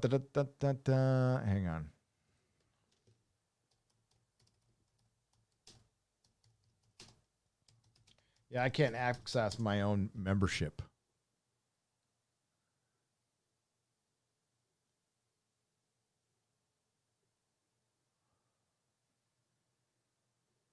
Yeah, maybe if Eric K can grab it, he can put it in the or one of the mods can probably grab it, put it in, but I don't have access to my own memberships. But yeah, JPRPH1, if that's, if you could join that way, that'd be great. If you can't, I understand. I don't understand why YouTube won't work with iOS. Because they're fucking idiots.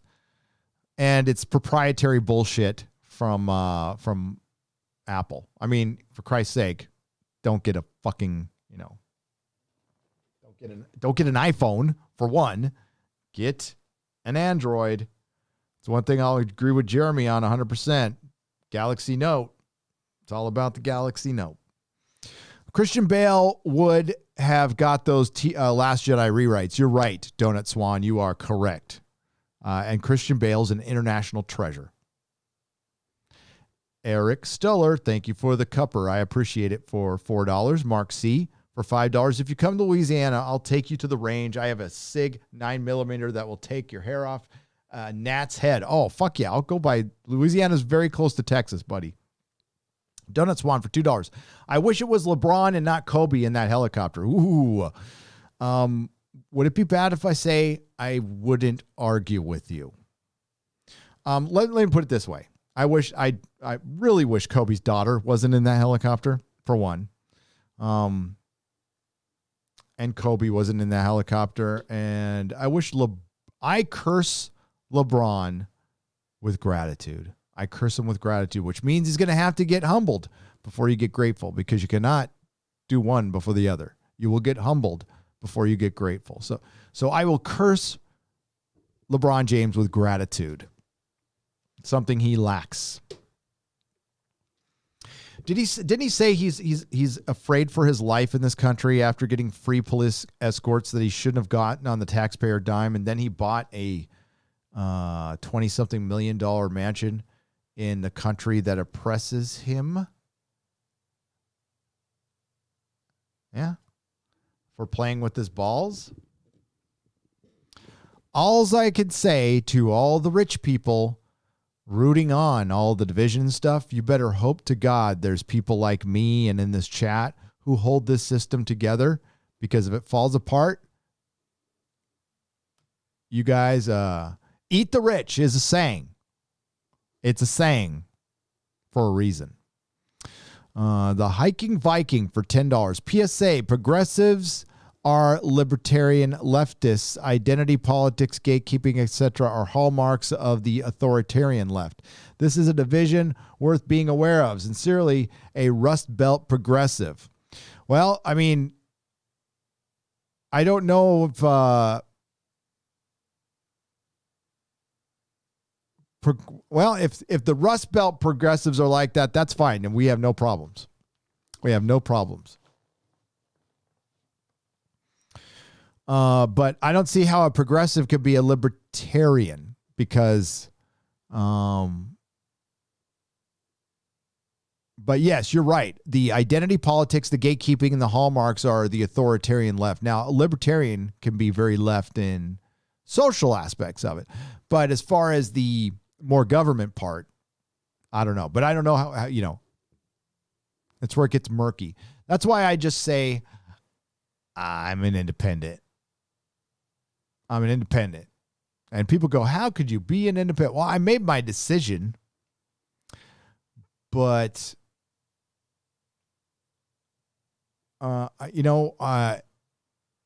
it's not anything I totally want to get into, but I absolutely believe in leaving me the fuck alone, and I'll leave you alone. Like, you can do whatever the fuck you want, and I don't care. That's why it's weird being like, talking about nudity in Lord of the Rings and shit. It's like, I love boobs. Give me boobs, just not in Lord of the Rings. Please. And I don't mind freaks. Just keep cuties off the fucking planet. That's all. So yeah, rules are not big on rules. I can't wait to go out to Texas. I heard it sounds like heaven. I can't believe it's like this, but you can, it's not a pain in the ass to open your business. You can just open your business. It's going to be great. Now it all depends if California, if I'm able to sell my house in San Francisco, which I don't know if I'm going to be able to do. That could be a problem. That's my video is going to be partially about that. It's like, it's kind of inspired by Ben Shapiro's video. He's like, I'm getting up and I'm leaving. I'm taking my 72 employees and I'm going to go to Nashville, Tennessee. And I'm like, yeah, I am too, except it's going to take me a year. It's going to take me a year because I had to build my own studio and my wife had to find other work while still, catering to her old clients from her old salon. So she's every 3 weeks going to San Francisco for a week and then driving herself around with no assistant and doing a bunch of hair like speakeasy style. And then my son is basically fucking by himself and going to high school because he's a freshman in high school. And then my oldest son is watching the house. So yeah, it's not like Joe Rogan or Ben Shapiro. It's kind of we're making this shit up as we go. And it was a decision. I think most people probably would have stayed, right? I wasn't having it. I didn't want to be in that town for another fucking second.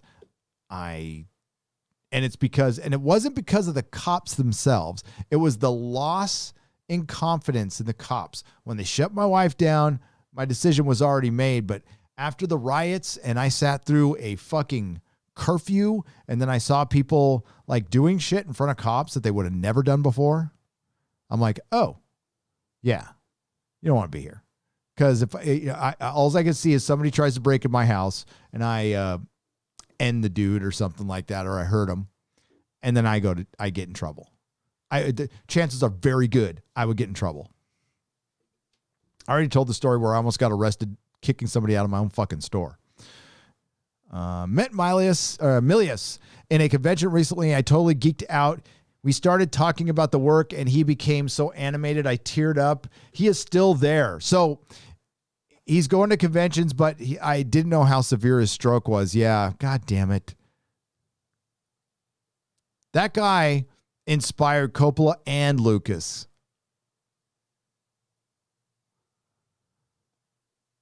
Starting my 14th hour straight on my feet working. Gotta pick me up knowing I can listen to this on the way home 2 hours from now. Hail overtime. Hail Chris Latito for $5. And the last super chat of the evening, Deef for 2 Canadian pesos. You should have John Malin on your show sometime. Yeah, I'll have John Malin. Come on. I've live streamed with John. I like John. I jump on other people's live streams too. Although I say that, usually if somebody asks, I say yes. I cannot say yes for the next 2 weeks. There's no way. No way I can jump on. I'm going to be on BB&C tomorrow, 10 a.m. So tune in for that on Az's channel. Got some stuff. Then Wednesday, the nooner's probably going to be, it depends on how many videos I get out. If I get out a couple of videos, then it starts at noon. If I don't, then it probably starts at 3. Sorry, this one was kind of last minute. And we had a good crowd. I mean, we had a really consistent crowd. That is awesome. That's what I love to see. So it's nice talking to you all for 3 hours. If I missed one, it'll be part of the Super Chat Square Up that I'm currently recording. Oh, what are the announcements? Yeah, as soon as I get a time on Star Trek Discovery, guys, pay attention to, if you'd like, I don't mean to sound bossy, Nerdrotic.com on the right-hand side is my live stream schedule. And when the Mandalorian premieres on the 30th, I'll be reviewing every episode of that. Star Trek Discovery premieres in 4 days. And then the Expanse is going to be weekly. It premieres on December 16th. So I'll be doing that. Of course, I'm going to cover the Doctor Who Festive Special live. Friday Night Tights is on Christmas this year. Keep that in mind, because we're not skipping the show. We're not skipping the show. Our guest on Friday Night Tights this Friday is John F. Trent. We've got some exciting guests coming. And he doesn't know it yet, but just some guy's going to come back too. Gary, stream with the Valkyries, says Derek McManus for £2. I'd stream with the Valkyries. Yeah. Just DM me. Let me know. Next Monday, I'm probably going to be on, it's 99% chance I'm going to be on Sporking News Podcast next Monday evening, and we're going to be talking about the winds of winter. So we're going to do that. But hail John Malin, by the way, he's good. Hail the Valkyries. Hail the Modrotics, who are Eric K., Mark Lerzeth, Problem Being, our newbie who's doing a great job. Douglas Nelson, bless you, my friend. Chris Persia, the Canadian Wrench. She's not here right now, but according to Christy, this episode, of course, as always, produced by Lady Gravemaster, clips by Perry Chan. And there's Lady Gravemaster right there. And I'll see you on Az's channel tomorrow at 10 a.m. for the real BBC. Until then, you all be good to each other. Nerdrotic.com.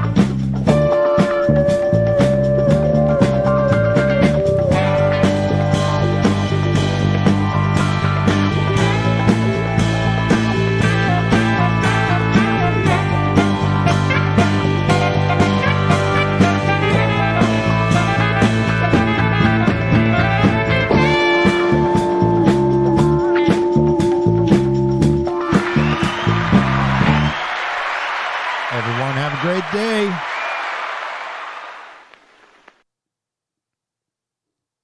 Smoke them if you got them. You don't have to go home, but you can't stay here. What else can I say? Oh, I buy time to go to this house. We do this. You know, times are changing. Ladies can do stuff now. What? Were you saying something? Look, I don't speak Spanish.